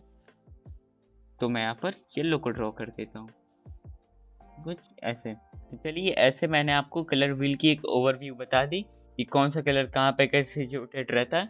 लेकिन यहाँ पर अब एक बात ये आती है कि प्योर कलर, जैसे कि रेड कलर ही स्पेसिफिक एकदम शुद्ध रेड कलर हमारा कहाँ पर सिचुएटेड रहेगा? वो लगभग यहाँ पर सिचुएटेड रहता है कुछ इधर। ओके। और फिर ऐसे ही मान लेते हैं कि ब्लू कलर किधर है, तो ब्लू कलर हमारा एकदम कुछ इधर ऐसा प्रेजेंट रहता है। और फिर ऐसे ग्रीन कलर कहाँ है, तो वो इधर रहता है। तो मैं ग्रीन कलर को लाकर इधर इधर ऐसे ले आता हूँ। और रही बात हमारी जो व्हाइट और ब्लैक कलर है, वो हमारी लुमिनेंस वैल्यू है, वो इसलिए यहीं पर ही खाली दिखते हैं। तो जितने भी प्योर कलर्स होते हैं वो हमारे बाउंड्रीज पे ऐसे प्रेजेंट रहते हैं। और अब ऐसा मान लेते हैं कि मान लीजिए कोई कलर का हम लोग यूज़ कर रहे हैं, वो उस कलर का 75% ही, जैसे मान लीजिए उसकी ओपेसिटी 75 है, ऐसा कुछ समझ लीजिए। जैसे कि मैं यहाँ पर इसकी वैल्यू को 0.75 लिख देता हूँ, ठीक है। तो ये वाला रेड एकदम यहाँ पे प्रेजेंट नहीं रहेगा, तो ये थोड़ा सा यहाँ पे लोकेटेड रहेगा। लेकिन ऐसा क्यों? तो एक्चुअली मान लेते हैं कि ये पूरी डिस्टेंस ऐसा 100% है, तो ये 75% ही रेड है, तो यहाँ पर इसकी ये 75% तक ही ये मतलब ऐसा दिखेगा, और बाकी रिमेनिंग जो 25% रह जा रहा है उतनी डिस्टेंस यहाँ पर ऐसे छोड़ दी जाएगी। अब ऐसे ही मान लेते हैं कि ये कुछ ऐसा 50% कुछ ऐसा रहेगा, तो वो कहाँ पे ऐसे स्टैंड आउट करेगा? तो वो यहाँ पे ऐसे करेगा, और ऐसे ही कम होते होते वो यहाँ पर आ जाएगा। तो जितनी इंटेंसिटी रहेगी वो उतना मतलब इस बाउंड्री के पास रहेगा, और जितनी कम इंटेंसिटी रहेगी वो मतलब इस स्मॉल डॉट से उतना मतलब कम निकलता हुआ दिखाई देगा। इससे मैं आपको बस ये बताना चाह रहा हूँ। और ऐसे यहाँ पर मैंने रेड का बता दिया, ऐसे ही यहाँ पे ब्लू का भी मैं कुछ आपको बताता हूँ। बना लिया है, तो वो कुछ इतने पे स्टैंड आउट करेगा, और फिर उसके अमाउंट के हिसाब से वो ऐसा मतलब कम ज़्यादा यही ऐसे ही स्टैंड आउट करेगा। और चलिए ठीक है, आप ये तो आपने जान लिया, लेकिन अब आप ये सोच रहे होंगे कि ठीक है यार, ये मतलब यहाँ पे ये प्योर रेड है, और इतना ये एरिया क्या है? मतलब इतना एरिया और इतना एरिया, ये एरिया तब क्या है फिर ऐसे? तो एक्चुअली क्या है कि जैसे कि मैं यहाँ पर मुझे ना मैनुअली कलर ऐसा पिकअप करना है। जैसे कि मैं रेड पे ऐसा क्लिक करता हूँ, ठीक है, रेड पे पिकअप करता हूँ। तो आप यहाँ पे देख रहे होंगे कि यहाँ पर एकदम प्योर रेड है, और यहाँ पर उसके थोड़े से मतलब वेरिएशंस हमें देखने को मिलते हैं उसके ह्यू के। तो वही कलर्स यहाँ पर ऐसा प्रेजेंट रहते हैं इधर और इधर वाले एरिया पे। और बाकी रही बात, यहाँ पे आप जितने भी कलर्स यहाँ पर आप ऐसे देख रहे हैं, यही कलर से ना सर्कुलर वे में आखिर से एकदम स्टार्टिंग वाले पॉइंट से ऐसा कनेक्ट होके एक सर्कुलर कलर वे बना देता है, जो कि हमें वेक्टर स्कोप या फिर इस एरिया पे ऐसा हमें देखने को मिलता है। और आप ऐसे ही देख लीजिए, मैंने यहाँ पर जो भी मतलब डिफरेंट कलर्स का यूज किया है, तो वो मतलब कहाँ पर क्या ऐसा लोकेटेड है वो ऐसे यहाँ पे पॉइंट आउट भी किया गया है। जैसे कि मैंने आपको बताया, रेड कुछ इधर की एरिया पे ऐसा लोकेटेड रहता है, तो ये कुछ इधर की तरफ ऐसा दिख रहा है। मैंने एकदम परफेक्टली एकदम इसे नहीं बनाया है, तो इसलिए मतलब ये थोड़ा सा सी लोकेशन इधर है इसके रिस्पेक्ट में। तो ऐसे आप समझ सकते हैं कि जैसे कि ब्लू इधर की तरफ है, वायलेट इधर की तरफ है, ग्रीन इधर की तरफ है, येलो इधर है। तो ऐसे आप यहाँ पर भी इस कलर्स को देख सकते हैं। और रही बात वाइट कलर को, यहाँ पर इस छोटे से यहाँ पर इस डॉट के द्वारा ऐसे दिखाया जा रहा है। तो ऐसे यहाँ पर सारे कलर्स लोकेटेड हैं। और चलिए ऐसे ही मैं आपको एक कोई दूसरा एग्जांपल दिखाता हूँ। तो मैं इसे हटा लेता हूँ और क्लिप्स वाले एरिया पे आकर हम लोग ग्रे स्केल पे आ जाते हैं इधर, और इसे पैसे हटा देते हैं। तो जैसे कि मैं यहाँ पर ग्रे स्केल पे आता हूँ तो वेक्टर स्कोप में कुछ दिख ही नहीं रहा। जैसे कि वही मैंने आपको ब्लैक और वाइट के बारे में बताया था कि ये लुमिनेंस वैल्यू होती है, ये कोई कलर नहीं होती। और मैं यहाँ पर क्वालिफायर को ऐसा पिकअप कर लेता हूँ। तो मैं आगे पीछे कहीं पे भी जा रहा हूँ तो देख रहे ये यहाँ पर ऐसा मतलब चिपका हुआ है बीच में इधर, तो कोई कलर इन्फॉर्मेशन है ही नहीं, तो इसलिए ये ऐसा कुछ दिख रहा है। और ऐसे ही मैं आपको कुछ EBU कलर बार को दिखाता हूँ एक बार। तो मैं यहाँ पर अपने कट पेज में जाता हूँ, यहाँ पर इफेक्ट वाले एरिया पे जनरेटर पे जाते हैं, और यहाँ पर EBU कलर बार को उठा के इधर कोने में ले आते हैं ऐसे, और इधर आ जाते हैं और इसकी एक कंपाउंड क्लिप बना लेते हैं फटाक से। तब ये कलर पेज में ऐसा दिख पाएगा, क्रिएट, और अब कलर पेज में आ जाते हैं। तो अब मैं यहाँ पर EBU कलर बार पे आता हूँ तो आप देख रहे हैं कि यहाँ पर ब्लैक व्हाइट के संग और भी कलर्स हैं, तो यहाँ पर वो ऐसे यहाँ पे हमें देखने को मिल रहे हैं। भले मैं ब्लैक और या फिर वाइट की तरफ ऐसा अपना क्वालिफायर लेके जा रहा हूँ तो हमें कलर नहीं देखने को मिल रहा, लेकिन इधर मैं ऐसा घूम रहा हूँ तो आप देख रहे हैं कलर्स हमें देखने को मिल रहे हैं। और एक और चीज़ यहाँ पर मैं आपको ये बताना चाहूँगा, ये जो EBU बार है इसमें क्या ऐसा खास है कि आप यहाँ पे देख रहे होंगे ना कि येलो कलर या फिर यहाँ पे जितने भी कलर्स हैं वो एकदम ना अच्छे से ब्राइट या फिर एकदम प्योर नहीं देखने में लग रहे हैं। तो एक्चुअली EBU कलर बार में क्या होता है कि यहाँ पे जितने भी कलर्स हैं वो किसी स्पेसिफिक कलर के 75% वाली वैल्यू को दिखाए गए हैं। यहाँ पे मैं ब्लैक और व्हाइट की बात नहीं कर रहा। और एक और चीज़ यहाँ पर ये जो मैंने 75% बोला ये थोड़ी सी स्पेशल चीज़ है, मैं आपको इसलिए बता रहा हूँ क्योंकि ये ब्रॉडकास्ट सेफ रीजन में आता है। तो ब्रॉडकास्ट सेफ रीजन को बताने से पहले मैं आपको एक और चीज़ यहाँ पे दिखाता हूँ। जैसे कि आप वेक्टर स्कोप में देख रहे हैं ये जितने भी कलर्स हैं ये मतलब इस बॉक्सेस में ऐसा मतलब फिट हो रहे हैं कि मैजेंटा एकदम यहाँ पर है, फिर रेड इधर है, फिर ब्लू इधर है। मतलब ऐसा नहीं कि मतलब हल्का फुल्का इधर उधर हो जाए, एकदम अच्छे से फिट बैठ रहे हैं। आप यहाँ पे ऐसा देख सकते हैं। और यहाँ पर ये जो बॉक्स क्रॉस हेयर जैसे देखने में लग रहे हैं ये पहले से प्रेजेंट रहते हैं, ऐसा नहीं कि मैंने कुछ अभी एडअप किया है। और यहाँ पर ये जो बाकी जितने भी बॉक्सेस हैं इनको आप ऐसा एक लाइन द्वारा ऐसा क्लोज फिगर बनाने की कोशिश करेंगे तो हमारा यहाँ पर एक ब्रॉडकास्ट सेफ रीजन क्रिएट होगा। और एक और बात यहाँ पर मैंने आपको जो बताया कि 75% ब्रॉडकास्ट सेफ रीजन होता है, और बाकी ऐसे ही मैंने आपको बताया कि यहाँ पर 75% वाले एरिया को यहाँ पे ब्रॉडकास्ट सेफ रीजन ऐसा माना जाता है। तो 100% ऐसे क्या होगा, तो 100% का क्या है कि वो वेब का सेफ रीजन होता है। वेब क्या है, यहाँ पर जो भी आप यूट्यूब या फिर डिजिटली ऑनलाइन मतलब जितनी भी स्ट्रीमिंग सर्विसेज देखते हैं ना, आप कह सकते हैं कि वो वेब के अंदर आती हैं। तो आप वहाँ पर ऐसा चीज़ों को डिलीवर कर रहे हैं तो आपके लिए वहाँ पर ऐसी कोई प्रॉब्लम नहीं है। और यहाँ पर आप चाहें तो उसके लिए 100 भी ऐसा कर सकते हैं। जैसे कि मैं यहाँ पर 3 डॉट्स पे आकर वेक्टर्स को स्केल स्टाइल पे आता हूँ और यहाँ पर मैं 100% पे ऐसा कर देता हूँ। तो यहाँ पर ये 100% में आ गए। आपने देखा होगा कि ये जो बॉक्स है ये मतलब थोड़ा सा मतलब और थोड़े दूरी पर आ गए, तो ये वेब सेफ रीजन होते हैं। और बाकी मैं तो यहाँ पे मोस्टली वेब सेफ का यूज़ करता हूँ जो कि 100% है। और इन केस आप दोनों जगह पे ऐसा वर्क करते हैं तो आप यहाँ पर यहाँ से 100% 75% टारगेट्स पे ऐसा क्लिक करके दोनों रीजन्स को ऐसा देख सकते हैं। तो मैं जब वेक्टर स्कोप को यूज़ करता हूँ तो मैं इसी सेटिंग पे वर्क करता हूँ जहाँ पे मुझे 100 और 75 दोनों दिख पाए। तो ऐसे मतलब मुझे एक आइडिया लग जाता है कि चीज़ें कहाँ पे स्टैंड आउट हो रखी हैं। और बाकी आपको चीज़ों को 100% पे ऐसा ले जाना है तो आप यहाँ से सैचुरेशन को इंक्रीज कर सकते हैं, जैसे कि मैं आपको करके दिखाता हूँ। और बाकी आप सोच रहे होंगे कि मैं यहाँ पर आपको बोल रहा हूँ कि 75% ऐसा है तो 100% में हम लोग कैसे जाएंगे। कुछ नहीं, बस सैचुरेशन पाइए, ऐसे चीज़ों को इंक्रीज कर दीजिए कुछ ऐसे। तो ये 100 पे ऐसा चला गया और ये अब मतलब मैक्स पे ऐसा हिट कर गया, तो आप ऐसे इसको इंक्रीज करके 100% बना सकते हैं। और बाय द वे ये EBU है तो इसलिए यहाँ पर ऐसे मतलब चीज़ें बहुत अच्छे से सारे कलर्स नहीं दिख पा रहे, जैसे कि येलो हो गया, सियान हो गया, और ग्रीन भी मतलब उतने अच्छे से नहीं आ पा रहा। मैं ये कैसे बोल पा रहा हूँ क्योंकि यहाँ पर आप देख रहे हैं ये बॉक्स के बीच में ये कलर ऐसा यहाँ पे नहीं आ पा रहा है। यहाँ पे ग्रीन हो गया, सियान हो गया और येलो तो हिट ही नहीं कर पा रहा। बाकी यहाँ के तीनों कलर्स ये अच्छे से प्लेस अप हो गए। तो मैंने आपको यहाँ पर ब्रॉडकास्ट सेफ और वेब के बारे में बता दिया, और यहाँ पर मैंने आपको सेफ रीजन के बारे में भी बता दिया। और इन केस मैं आपको इसका 100% वाला वर्जन दिखाना चाहूँ तो उसके लिए बस मैं इफेक्ट्स वाले एरिया पे SMPT करके कलर बार होता है, मैं उसको यहाँ पे ऐसा ले आता हूँ। इसकी एक कंपाउंड क्लिप बनानी पड़ेगी।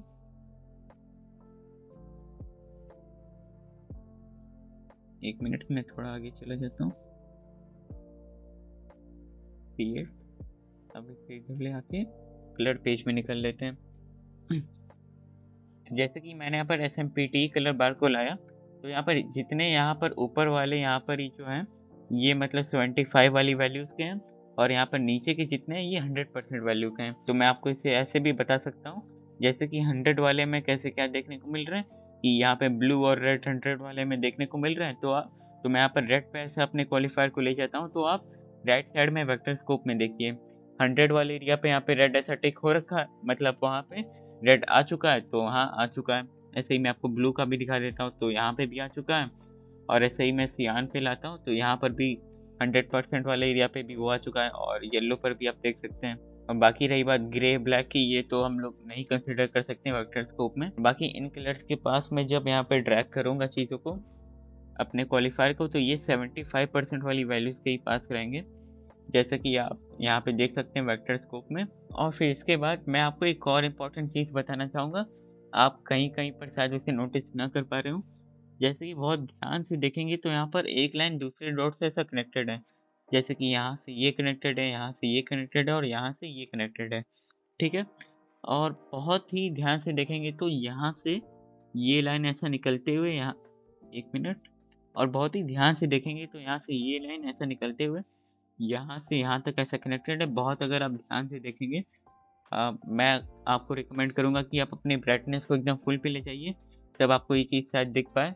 और इन केस आपकी स्क्रीन गंदी है तो थोड़ा सा आप मतलब उसे ऐसा साफ करके देखें, तो बहुत पतली सी लाइन यहाँ पे ऐसा कनेक्टेड है।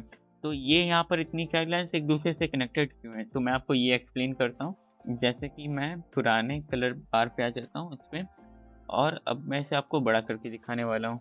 और अब मैं यहाँ पर आकर इसे ज़ूम करता हूँ, और इसको ज़ूम करते जाते हैं।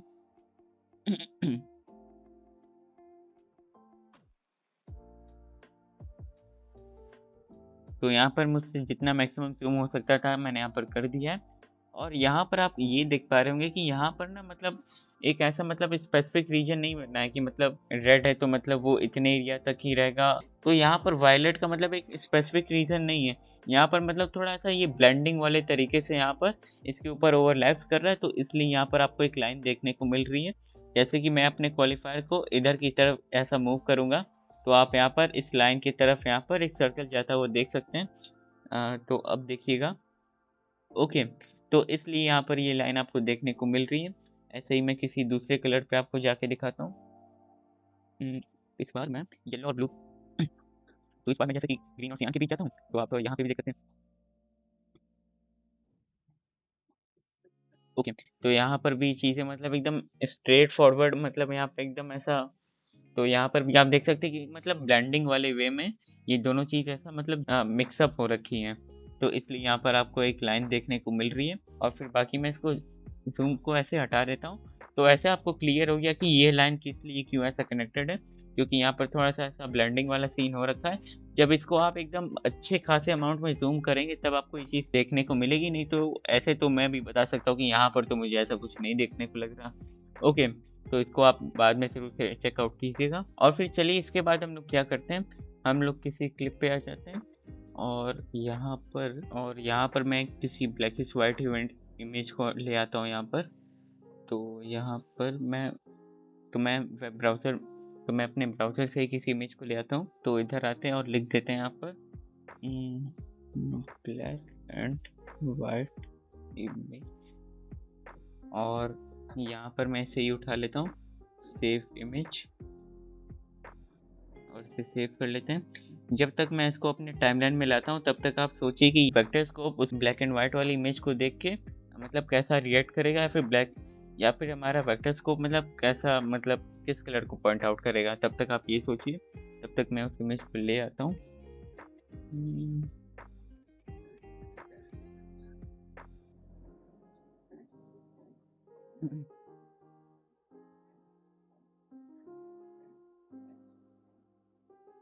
तो चलिए, आपने गैस कर ही लिया होगा। तो यहाँ पर कोई भी कलर पॉइंट आउट नहीं किया जाएगा क्योंकि ये ब्लैक एंड व्हाइट वाली इमेज है, तो इसलिए यहाँ पर बस एक छोटा सा व्हाइट डॉट दिखेगा। तो अगर आपने गैस किया होगा कि यहाँ पे कोई कलर नहीं दिखेगा तो आपका गैस सही था। तो यहाँ पर मैं आपको वेक्टर स्कोप के बारे में बता दिया कि कैसे ये चीज़ वर्क करती है। और अब हम लोग यहाँ पर वेक्टर स्कोप से रिलेटेड सेटिंग्स को एक्सप्लोर करने वाले हैं। तो यहाँ पर मैं मान लेते हैं इसी इमेज पे आ जाता हूँ और यहाँ पर मैं क्या करता हूँ, तो आप यहाँ पर वेक्टर स्कोप में देख सकते हैं कि इस इमेज के अंदर सियान कलर है और थोड़ा सा यहाँ पर ऑरेंज कलर है। तो यहाँ पर ये चीज़ दिखाई जा रही है और बाकी रिमेनिंग यहाँ पर इसका हल्का सा स्किन टोन का ऑरेंज कलर ऐसा दिखाया जा रहा है। तो ये यहाँ पर एक टील एंड ऑरेंज लुक की एग्जाम्पल है। और यहाँ पर मैं इसकी सेटिंग्स पे आ जाता हूँ वेक्टर स्कोप की। तो सबसे पहले यहाँ पर आप कलराइज का ऑप्शन देख सकते हैं। तो ये ऑप्शन क्या है कि इसको इनेबल करने से आपके सीन के अंदर, आपके फुटेज के अंदर जितने भी कलर्स हैं वो सारे कलर्स आपको वेक्टर स्कोप के अंदर देखने को मिलेंगे। फिर उसके बाद एक्सटेंड्स के ऑप्शन पे आ जाते हैं। तो आप यहाँ पर कभी-कभी क्या है कि हम लोग धोखा खा जाते हैं कि जैसे कि मान लीजिए किसी भी फुटेज के अंदर कोई कलर बहुत ज़्यादा प्रेजेंट है और उसके संग बहुत थोड़ा-सा कोई डिफरेंट कलर प्रेजेंट है, वो ऐसे तो हमें दिख जाता है। और उसके बाद हमें तो लगता है और कोई कलर तो होगा ही नहीं। कभी-कभी ऐसा हम लोग धोखा खा जाते हैं। तो उस चीज़ से बचने के लिए आप यहाँ पर एक्सटेंड का ऑप्शन इनेबल यहाँ से कर सकते हैं। इससे क्या है कि यहाँ पर ये जो रिमेनिंग आप इस एरिया पे देख पा रहे हैं ना, इससे क्या है कि ये जो ऐसा आप कह सकते हैं कि ये क्लोज पॉलीगॉन फिगर बन रहा है। इससे ये पॉइंट आउट किया जा रहा है कि आपके इमेज के अंदर मतलब कितने कलर्स छुपे हुए हैं जो एक्चुअली आप नहीं देख पा रहे, वो भी मतलब यहाँ पर ऐसे मतलब दिखा दिए जाते हैं। जैसे कि मैं किसी दूसरे क्लिप का एग्जांपल लेता हूँ। जैसे कि मैं इस क्लिप का एग्जांपल लेता हूँ। अब यार मैं वेक्टर स्कोप से देख रहा हूँ तो मुझे तो यार लगेगा कि इसमें ये ग्रीन कलर या फिर हल्का सा सियान कलर यहाँ यही प्रेजेंट है ना खाली, और बाकी क्या ही होगा। तो बस इस धोखे से बचने के लिए यहाँ पर आप एक्सटेंड का ऑप्शन इनेबल करके एक ओवरऑल आइडिया ले सकते हैं कि और कहाँ-कहाँ पर कलर्स हमारे प्रेजेंट हैं। बाय द वे ये सेटिंग तब हमारी हेल्पफुल रहती है जब मान लीजिए आपने कोई अपना कलर ग्रेडिंग ये सब वाला ऐसा कुछ काम कर लिया। उसके बाद आपको लगता है कि हाँ, ये तो ब्रॉडकास्ट सेफ रीजन में आ रही है। मतलब खाली इस चीज़ को ऐसा देख के, लेकिन कभी-कभार क्या है कि कुछ पिक्सेल्स इसके मतलब ब्रॉडकास्ट सेफ एरिया को एस्केप कर रहे होते हैं, जो हमें नहीं दिख पाता अगर हम लोग एक्सटेंड्स को ना इनेबल कर रखे हों। तो तब ये चीज़ काम आती है जब हमें किसी सेफ रीजन का ध्यान रखना होता है। और एक और चीज़ मैं आपको यहाँ पे बताना चाहूँगा, जैसे कि ठीक है, मैं यहाँ पर इस एरिया को वैसे आसानी से पिकअप कर सकता हूँ कि ये मतलब कौन-सा पार्ट कहाँ पर हो सकता है। ये मतलब आप गेस वर्क से काम चला सकते हैं और थोड़ा-सा एक्सप्लोर करके भी। लेकिन अब मुझे कहाँ से पता चलेगा कि ये मतलब किस पार्ट को बताया जा रहा है? तो इस चीज़ को पता करने के लिए मैं क्या करता हूँ कि मैं क्वालिफायर पे निकल लेता हूँ। इस लो वाले एरिया को ऐसा इंक्रीज़ करते जाता हूँ एकदम आखिर तक, और फिर मुझे एक आइडिया लग जाता है कि कौन-सी चीज़ कहाँ पर ऐसा भाग रही है। पहले मैं हाइलाइट्स को ऑन कर लेता हूँ। अब मैं यहाँ पर इसके लो पॉइंट को इंक्रीज़ करते जाता हूँ धीरे-धीरे। तो यहाँ पर ये और थोड़ा-सा ये सारे मतलब वो एरिया हैं जो कि मतलब ऐसा मुझे दिख नहीं पा रहे थे इस वेक्टर स्कोप में अच्छे से। तो कुछ ऐसे आप चीज़ों को देख सकते हैं और फिर इसके बाद हम लोग बाकी रिमेनिंग सेटिंग्स को एक्सप्लोर कर लेते हैं। तो मैं इसे इनेबल कर लेता हूँ। फिर उसके बाद आ जाते हैं वेक्टर स्कोप के इस पार्ट पे। पहले मैं यहाँ पर किसी दूसरे पिक्चर पे आ जाता हूँ, तो जैसे कि मैं यहाँ पर आ जाता हूँ। ओके, तो यहाँ पर मैं इस सेटिंग को ऐसे कर ओपन कर लेता हूँ। तो यहाँ पर मैं, तो ये दोनों सेटिंग्स क्या है कि ये दोनों ओपेसिटी कंट्रोल करने वाली सेटिंग्स है। ओपेसिटी क्या कि मतलब जैसे कि मैं इसको इंक्रीज़ करूँगा, तो यहाँ पर ये जो मेरे कलर्स की ओपेसिटी यहाँ पे दिख पा रही है, वो यहाँ से ऐसा कम ज़्यादा होगी। तो मैं इसको हमेशा मैक्स पे रखता हूँ और ऐसे ही मैं यहाँ पे ग्रेटिट्यूड की वैल्यू को इंक्रीज़ करूँगा, तो यहाँ पर ये जो मतलब वेक्टर स्कोप की ये जो येलो कलर की ऐसी ये लाइन्स फीचर्स दिख पा रहे हैं, इसकी ओपेसिटी यहाँ पर ये कम ज़्यादा होगी। मैं इसे इंक्रीज़ करके दिखाता हूँ, तो आप ऐसे देखिए, कुछ ऐसे। तो मैं जनरली इन दोनों सेटिंग्स को मैक्स पे रखता हूँ और फिर इसके बाद यहाँ पर लो रेंज और हाई रेंज पे आ जाते हैं। तो ये क्या है कि यहाँ से हम अपनी रेंज को डिफाइन करते हैं या फिर कस्टमाइज़ करते हैं। जैसे कि आप यहाँ पे लो, मिड और हाई की एरिया पे देख सकते हैं कि यहाँ पर ना मैं जब इसे प्रेस करने जा रहा हूँ, तो यहाँ पर मतलब ये ऐसा चेंज हो रहा है वेक्टर स्कोप। तो क्या है कि लो वाले पे क्या है कि यहाँ पर हमारे शैडोज़ वाले पार्ट देखने को मिल जाते हैं और मिड पे हमारे मिड टोन्स वाले पार्ट देखने को मिल जाते हैं और हाई पे हमारे हाइलाइट्स देखने को मिल जाते हैं, यानी कि ब्राइटर पार्ट। तो अब हम लोग इसे कैसे क्या कंट्रोल करेंगे? तो सबसे पहले हम लोग यहाँ से चाहें तो लो रेंज सेलेक्ट कर सकते हैं कि मैं किस पॉइंट को लो रेंज समझता हूँ अपना। तो मैं जैसे कि 0.31 को ऐसा समझता हूँ और हाई रेंज अपना यहाँ से हम लोग अपना सेलेक्ट कर सकते हैं कि मैं किस पॉइंट को हाईएस्ट रेंज समझता हूँ। तो जैसे कि यहाँ पर मैं इसको 1 कर देता हूँ, ठीक? तो अब इसी के हिसाब से यहाँ पर चीज़ें फ़िल्टर होके लो, मिड और हाई वाले एरिया पे ऐसा दिखेंगी। तो ऐसे ये चीज़ वर्क करती है। तो मैं इसे पहले रीसेट ही कर लेता हूँ क्योंकि मुझे डिफ़ॉल्ट सेटिंग्स पे वर्क करने की आदत है यहाँ पर। 0.70 एंटर। और फिर उसके बाद आ जाते हैं शो 2x ज़ूम पर। तो इस पे क्लिक करने से ये जो वेक्टर स्कोप के अंदर कलर वाली एरिया ये ज़ूम अप हो जाती है, कुछ ऐसे। और इन केस मैं आपको इस क्लिप पे आके दिखाता हूँ, 1 मिनट। कुछ इधर। और यहाँ पर मैं इसे रीसेट कर देता हूँ पहले। और अब मैं यहाँ पर जैसे कि शो 2x ज़ूम पे करता हूँ, तो आप यहाँ पे ये ध्यान से देखिएगा कि यहाँ पर ये जो डॉट्स वाले एरिया है ना, ये मतलब इसके हिसाब से ऐसा ज़ूम नहीं होंगे। मैं आपको एक बार करके दिखाता हूँ, फिर मैं बताऊँगा आपको। जैसे कि मैंने यहाँ पर इसे ज़ूम किया, तो आप देख सकते हैं कि यहाँ पर ये वाला एरिया यहीं पर है, ये मतलब इसके संग ऐसा ज़ूम नहीं हुआ है, मैं ये कहना चाह रहा था। तो मैं शो 2x ज़ूम पे तो ऐसा वर्क नहीं करता मोस्टली, तो मैं ऐसे इस नॉर्मल वाले ज़ूम पे ही वर्क करता हूँ। तो ये जब मेरा वेक्टर स्कोप ऐसे ही नॉर्मल रहता है, यानी कि डिफ़ॉल्ट में, मैं इसी पे मोस्टली वर्क करता हूँ। और फिर इसके बाद आ जाते हैं शो स्किन टोन इंडिकेटर पे। तो मैं इसे क्लिक करता हूँ, तो यहाँ पर एक लाइन बनी बनाई मिल जाती है। तो skin tone indicator kind of एक तरह से थोड़ा-सा स्कैम है। अगर लाइक आप इसके नाम से इसको ऐसा पढ़ के मतलब इसके फंक्शनिंग को डिकोड करेंगे तो पहली बात मैं जो आगे बोलने वाला हूँ, मैं किसी को ऐसा बुरा या फिर नीचा नहीं दिखाना चाह रहा। तो अगर आप यहाँ पर किसी भी ऐसा गोरे, काले या फिर किसी भी स्किन टोन वाले इंसान को ऐसा यहाँ पे उसकी फ़ोटो रख के यहाँ पर खोलेंगे, तो स्किन टोन इंडिकेटर हमेशा यहीं पर ही दिखाएगा। क्या मतलब वो किसी भी स्किन का यहाँ पे इंसान यहाँ पे प्रेज़ेंट ना हो। तो अगर आप इसको इसके नाम के हिसाब से डिकोड करेंगे तो आपको ये स्कैम लगेगा। मैं इसलिए इसे ऐसा बोल रहा था। तो बस इस लाइन का पर्पस क्या होता है मैं आपको ये बता देता हूँ। तो इसका हम लोग यूज़ तब करते हैं जैसे कि मान लेते हैं कि मैं जोकर वाली इस इमेज पे आ जाता हूँ। और अब जैसे कि आप यहाँ पे देख सकते हैं कि मोस्टली जब भी हम लोग कलर ग्रेड करते हैं, तो हम लोग हमेशा ये ट्राई करते हैं कि हमारी जो स्किन की कलर है वो हम लोग इस लाइन से ऐसा अलाइन कर पाएँ, चाहे वो किसी भी या फिर गोरे या फिर काले बंदे की स्किन हो। तो बस इसका यही पर्पस होता है स्किन लाइन इंडिकेटर का। और मैंने यहाँ पर ये वाली इमेज जानबूझ के ऐसा खोली है। आप यहाँ पर देख सकते हैं कि जैसे कि जोकर की स्किन जो है यहाँ पर हमारी, मतलब जो मेन कैरेक्टर है उसका नाम जोकर है, तो इसकी स्किन तो थोड़ी मतलब इधर के साइड में आ रही है। तो ये तो मतलब यहाँ पे गलत कलर ग्रेडिंग हुई है, ऐसे मैं बोलूँगा। तो मेरा क्या कहना है कि स्कोप के हिसाब से अगर आप एकदम स्कोप पे भरोसा रखते हैं, मतलब उसको फ़ॉलो करते हैं, तो उसके हिसाब से कलर ग्रेडिंग तो यहाँ पे गलत हुई है। लेकिन विज़ुअली जब आप इसको देखेंगे तो यहाँ पर चीज़ें आपको अच्छी लगेंगी।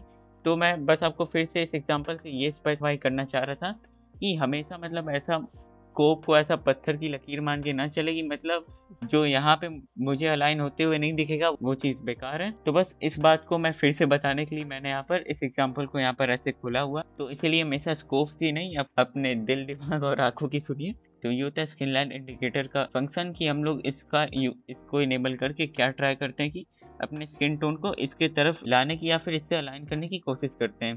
तब हमारी स्किन ऐसे थोड़ी-सी अच्छी दिखने में लगती है in most of the cases, जैसे कि इस केस में तो नहीं हो रहा। और फिर उसके बाद हम लोग वेक्टर स्कोप की सेटिंग को एक आखिर बार खोलते हैं और यहाँ पर शो रेटिक्यूल के ऑप्शन पे आते हैं। तो यहाँ पर आपको ये जो बॉर्डर लाइन ऐसे देखने को मिल रही है ना, ये येलो कलर में या फिर एम्बर कलर में आप कह सकते हैं, ये इसको हम लोग रेटिक्यूल बोलते हैं यहाँ पर। तो उसको ऐसे इनेबल डिसेबल यहाँ से हम लोग ऐसा कर सकते हैं। और इन केस आपको ऐसा लगता है कि आपने कस्टमाइजेशन के चक्कर में कुछ अजीब सी सेटिंग यहाँ पे अप्लाई कर दी अपने वेक्टर स्कोप में, तो आप यहाँ से रीसेट व्यू पर क्लिक करके चीज़ों को रिस्टोर कर सकते हैं। और फिर उसके बाद आप यहाँ से 3 डॉट्स में जाके वेक्टर स्केल की अलग-अलग व्यूज़ को भी चेकआउट कर सकते हैं। ये तो स्टैंडर्ड हो गया। सिम्प्लीफाइड में जैसे क्या रहता है कि यहाँ पर हमें कलर्स का ऐसा मतलब क्रॉस हेयर देखने को मिल जाता है और इसके हिसाब से आपको लाइक अगर ये अच्छा लगता है तो इसे ऐसा सेलेक्ट करके इस पे वर्क कर सकते हैं। नहीं तो आप ऐसे ह्यू वेक्टर्स पे भी सिलेक्ट करके अपने वर्क को कंटिन्यू कर सकते हैं। खैर मुझे तो शुरुआत से स्टैंडर्ड की ऑप्शन है तो मैं इसी का यूज़ करता हूँ। और फिर बाकी आप यहाँ से 75% टारगेट जो कि ब्रॉडकास्ट सेफ रीजन होता है और 100% टारगेट जो कि वेब सेफ रीजन होता है उनको सिलेक्ट कर सकते हैं। मैं तो यहाँ पर 75% प्लस 100% टारगेट को सिलेक्ट करके यूज़ करता हूँ, क्योंकि यहाँ से मुझे एक आइडिया मिल जाता है कि कौन सा कलर मतलब कितना ज़्यादा इंटेंस है या फिर नहीं है। और फिर आप शो लेबल्स का यूज़ करके यहाँ पर किसी भी कलर की मतलब ऐसा शॉर्ट फॉर्म को यहाँ पर ऐसा इनेबल डिसेबल लिखा हुआ कर सकते हैं। और बाकी यहाँ पे जो डिस्प्ले क्वालिफायर फोकस नाम की सेटिंग है, ये क्या है कि मैं जब भी जैसे कि आपको मैंने बताया ना कि ये कलर यहाँ पर वेक्टर स्कोप में यहाँ पे स्टैंड आउट कर रहा है, तो मैं ये चीज़ कैसे पता कर ले रहा हूँ? तो वो चीज़ एक्चुअली वेक्टर स्कोप में सर्कल वाले एरिया की रीजन ऐसा मतलब दिखाई जा रही है। तो ये जो सर्कल वाला एरिया है, यही हमारा डिस्प्ले क्वालिफायर फोकस है। और फिर उसके बाद है यहाँ पर आप रेशियो पे आकर अपने वेक्टर स्केल के मतलब साइज रेशियो को ऐसा एडजस्ट कर सकते हैं। मैं इसको यूजुअली 14:3 वाले पे ही रखता हूँ। और उसके बाद यहाँ पर क्वालिटी पे आ जाते हैं, तो यहाँ पर हम लोग अपने वेक्टर स्कोप की क्वालिटी को एडजस्ट कर सकते हैं। तो मैं इसे मीडियम पे ही रहने देता हूँ। हाई पे क्या है कि मेरे लैपटॉप के पंखे बहुत ज़्यादा तेज़ चलने लगते हैं, तो इसलिए मैं सेफ्टी पर्पज़ की वजह से मैं इसको मीडियम पे ही छोड़ देता हूँ, क्योंकि ये आपके कंप्यूटर पे थोड़ा-सा लोड डालता है ऐसे। तो यहाँ पर होता है हमारा वेक्टर स्कोप कंप्लीट। और अब हम लोग अपने रिमेनिंग कलर स्कोप्स के बारे में बात करने वाले हैं। और फिर इसके बाद सबसे पहले हम लोग यहाँ पर हिस्टोग्राम को समझने वाले हैं। तो मैं हिस्टोग्राम पे आ जाता हूँ। तो सबसे पहली बात, मैंने आपको जो बेसिक बताया था कि 0 का मतलब शैडोज होते हैं और 1023 का मतलब हाइलाइट्स होते हैं और बीच में जो बचे मिड टोन्स होते हैं।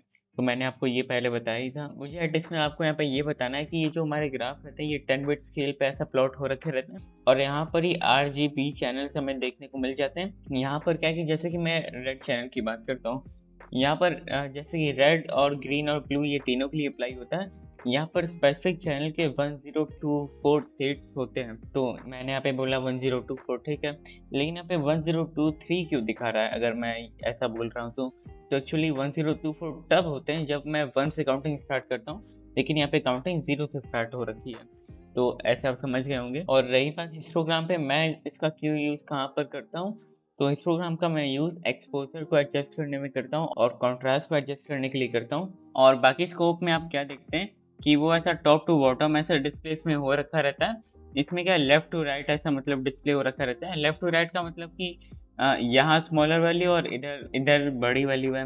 मैं इसकी बात कर रहा हूँ। जैसे कि मैं आपको एक बार करके भी दिखा देता हूँ। जैसे कि मैं ऑफसेट पे आके चीज़ों को इंक्रीज करता हूँ, तो मैं यहाँ पर इसे इंक्रीज करता हूँ, तो आप देख रहे हैं कि ये हमारा ग्राफ राइट साइड की तरफ जा रहा है, यानी कि ये ब्राइट होते जा रहा है। और जैसे कि मैं इधर जा रहा हूँ तो मेरी डिटेल्स यहाँ पे धीरे धीरे लूज होना शुरू हो रही हैं।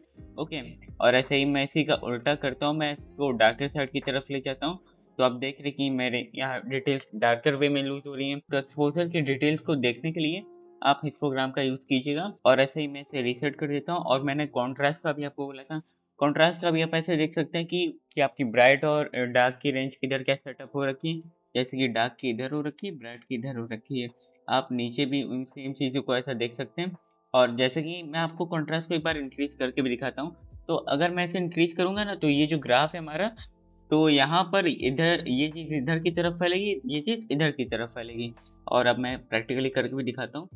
तो ये देखिए, एक तरह से हमारा ग्राफ फैल रहा है। तो मैं हिस्टोग्राम का यूज़ करके एक्सपोजर और कॉन्ट्रास्ट की वैल्यू पे वर्क करता हूँ। आप ऐसे भी देख सकते हैं कि अगर ये 0 से थोड़ा सा पहले और 1023 के थोड़ा सा पहले ये हमारा ग्राफ अच्छे से एक्सपेंड हो गया, तो आप कह सकते हैं कि ये हमारा एक अच्छा कॉन्ट्रास्ट है, या फिर थोड़ा अच्छे से बोलूँ तो हेल्दी कॉन्ट्रास्ट है। और बाकी मैं यहाँ पर एक दूसरी फुटेज में आ जाता हूँ।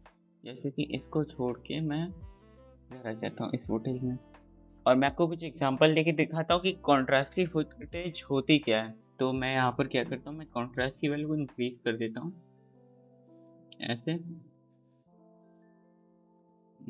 कुछ ऐसे, और अब इसे बड़ा करते हैं।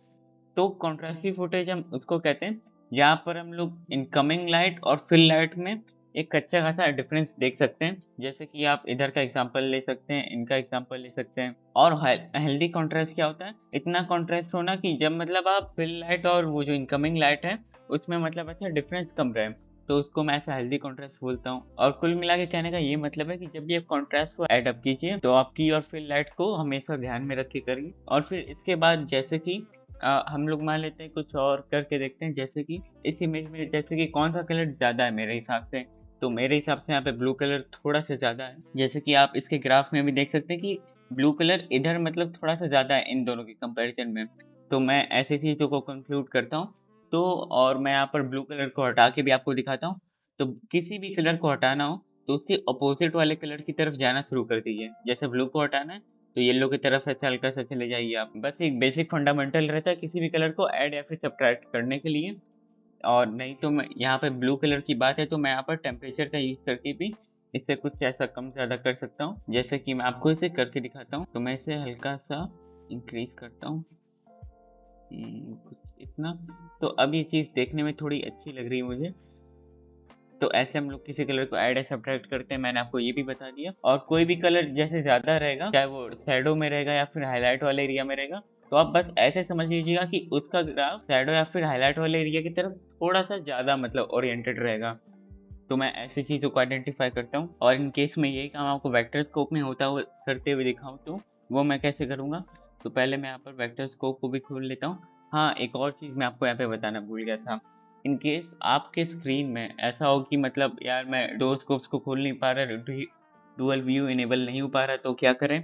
कुछ नहीं, पहले स्कोप्स को थोड़ा सा ऐसे बड़ा कर लेना है, कुछ 1 मिनट ऐसे।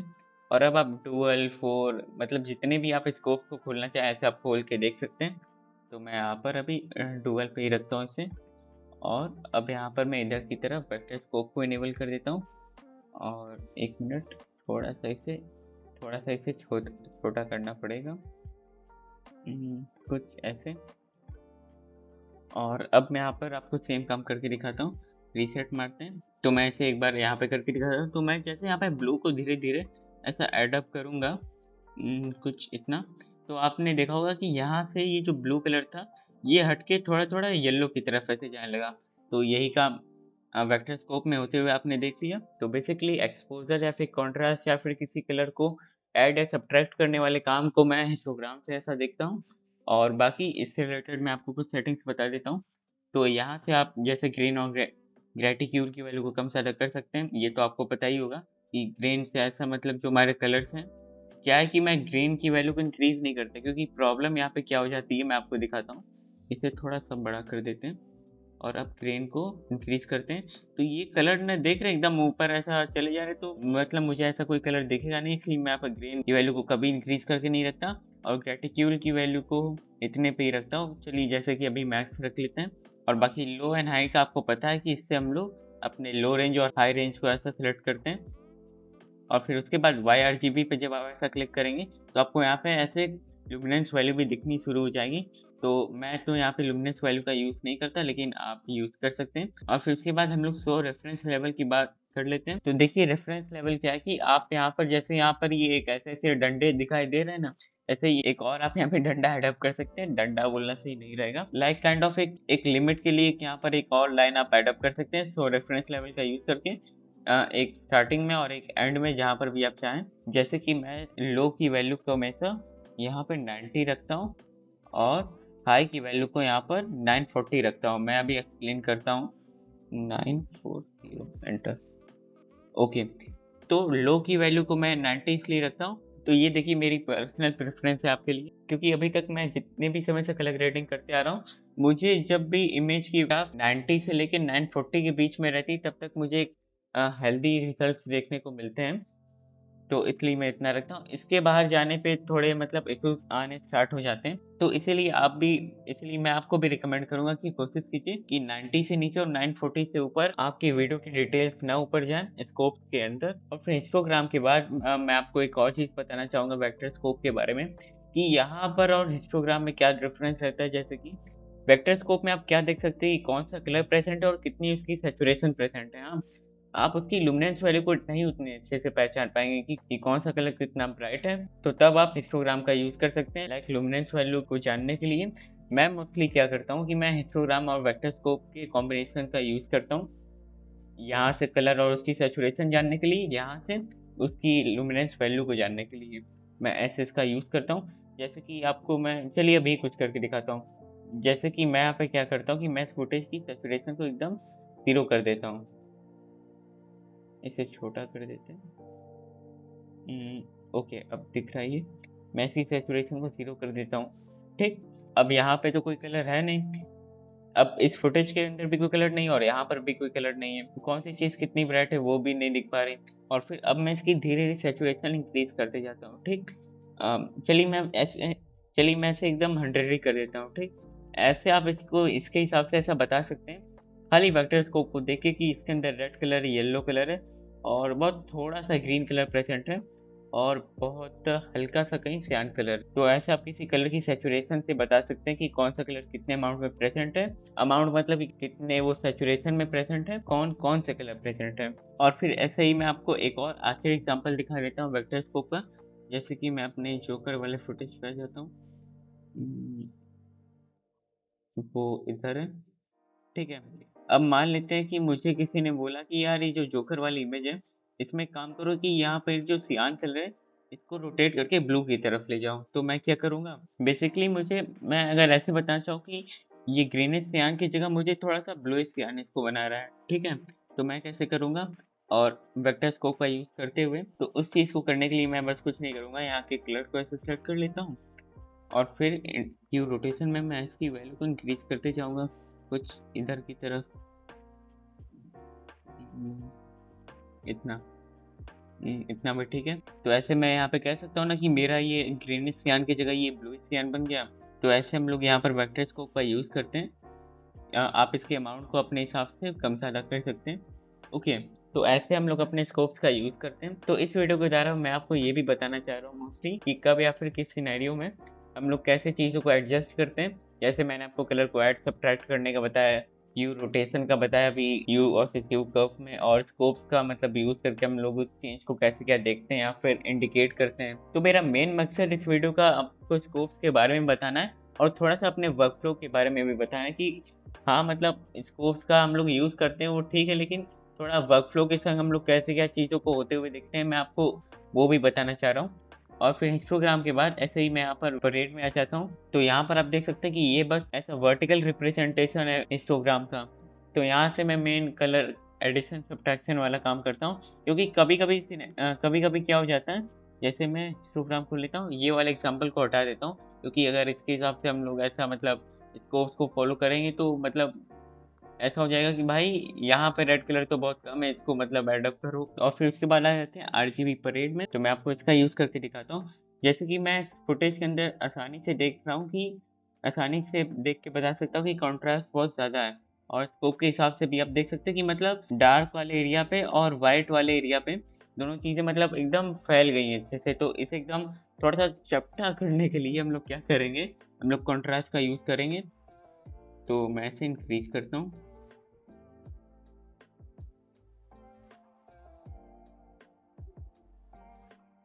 ओके, तो ये थोड़ी सी सॉफ्ट कॉन्ट्रास्ट की इमेज अब हो गई है। सॉफ्ट क्या, बहुत हद तक हम लोग ने कॉन्ट्रास्ट यहाँ से हटा दिया है, और जो हम लोग ने पहले फुटेज देखी थी ये कॉन्ट्रास्ट की फुटेज का एग्जाम्पल था। तो ऐसे मैंने यहाँ पर कॉन्ट्रास्ट को हटा दिया, और फिर उसके बाद जैसे कि मान लीजिए आपके किसी फुटेज, मैं और दूसरे फुटेज का एग्जाम्पल लेता हूँ। जैसे कि मैं इनमें से किसी फुटेज पे आ जाता हूँ, इस फुटेज पे आ जाते हैं, मीडिया पुल को हटा देते हैं फिलहाल, और मैं इसे इधर ही रहने देता हूँ। तो इस फुटेज में जैसे देखिए कि मान लीजिए मुझे कोई कलर ऐसा कम ज़्यादा लगता है, तो मैं उसको कैसे ऐड और सब्ट्रैक्ट करूँगा, या फिर मुझे पता ही कैसे चलेगा कि कोई कलर कम है। तो जैसे कि आप यहाँ पे देख सकते हैं कि यहाँ पर रेड थोड़ा सा ज़्यादा है ग्रीन और ब्लू के कंपैरिजन से, और इन तीनों के कंपैरिजन में ब्लू सबसे कम है और रेड सबसे ज़्यादा है। तो फिलहाल जैसे कि मान लेते हैं कि मुझे येलो को हटाना है, क्योंकि रेड और ग्रीन को मिक्स करने से येलो ही बनता है ना। तो ऐसे मुझे पता चल गया कि मुझे येलो कलर को यहाँ पे कम करना है और ब्लू को एडअप करना है। तो मैं यहाँ पर टेम्परेचर वाले एरिया से ही ब्लू को एडअप कर देता हूँ ऐसे। तो आप एक चीज़ देख रहे हैं, ब्लू को इंक्रीज करने के लिए जब मैं येलो को हटा रहा हूँ तो रेड जो बढ़ा हुआ था और ग्रीन जो थोड़ा सा बढ़ा हुआ था, ये दोनों ऐसे सप्रेस हो रहे हैं। तो मैं ऐसे यहाँ से स्कोप से आइडेंटिफाई करता हूँ कि कौन सा कलर ज़्यादा है और कौन सा कलर कम है और किसको कहाँ पे एडअप करना है। और एक और चीज़, आप कभी भी मतलब रहे ना कि इन तीनों कलर्स में से कोई भी ऐसा दो कलर ज़्यादा है और एक कलर कम है, तो उसको कैसे एडअप करेंगे। बस ऐसे समझिए ना, जैसे कि मान लीजिए यही कंडीशन है, बस मान लीजिए कि यहाँ पे ग्रीन और ब्लू ज़्यादा है, तो ग्रीन और ब्लू ज़्यादा और रेड कम होगा ऑब्वियसली। हाँ, तो ग्रीन और ब्लू को मिक्स करने से क्या बनता है, टील कलर बनता है, या फिर डार्क शेड है तो सियान बनता है। मान लेते कि टील कलर इधर की तरफ है ऐसा मेरे कलर व्हील पे, तो मुझे इसको बस इसके अपोजिट डायरेक्शन में ऐसे लेके जाना है किसी कलर को हटाने के लिए। तो ऐसे मैं यहाँ पर अपने कलर को बैलेंस कर सकता हूँ। मैं परेड का यूज़ करके यही काम करता हूँ कि मैं ऐसा किसी कलर को ऐड या सब्ट्रैक्ट करता हूँ। और एक और काम इससे मैं यहाँ पे करता हूँ, जैसे कि मान लेते हैं कि एक मिनट, इस इमेज पे आ जाता हूँ इसमें, और यहाँ पर मैं एक सर्कुलर मास्क को एडअप कर देता हूँ।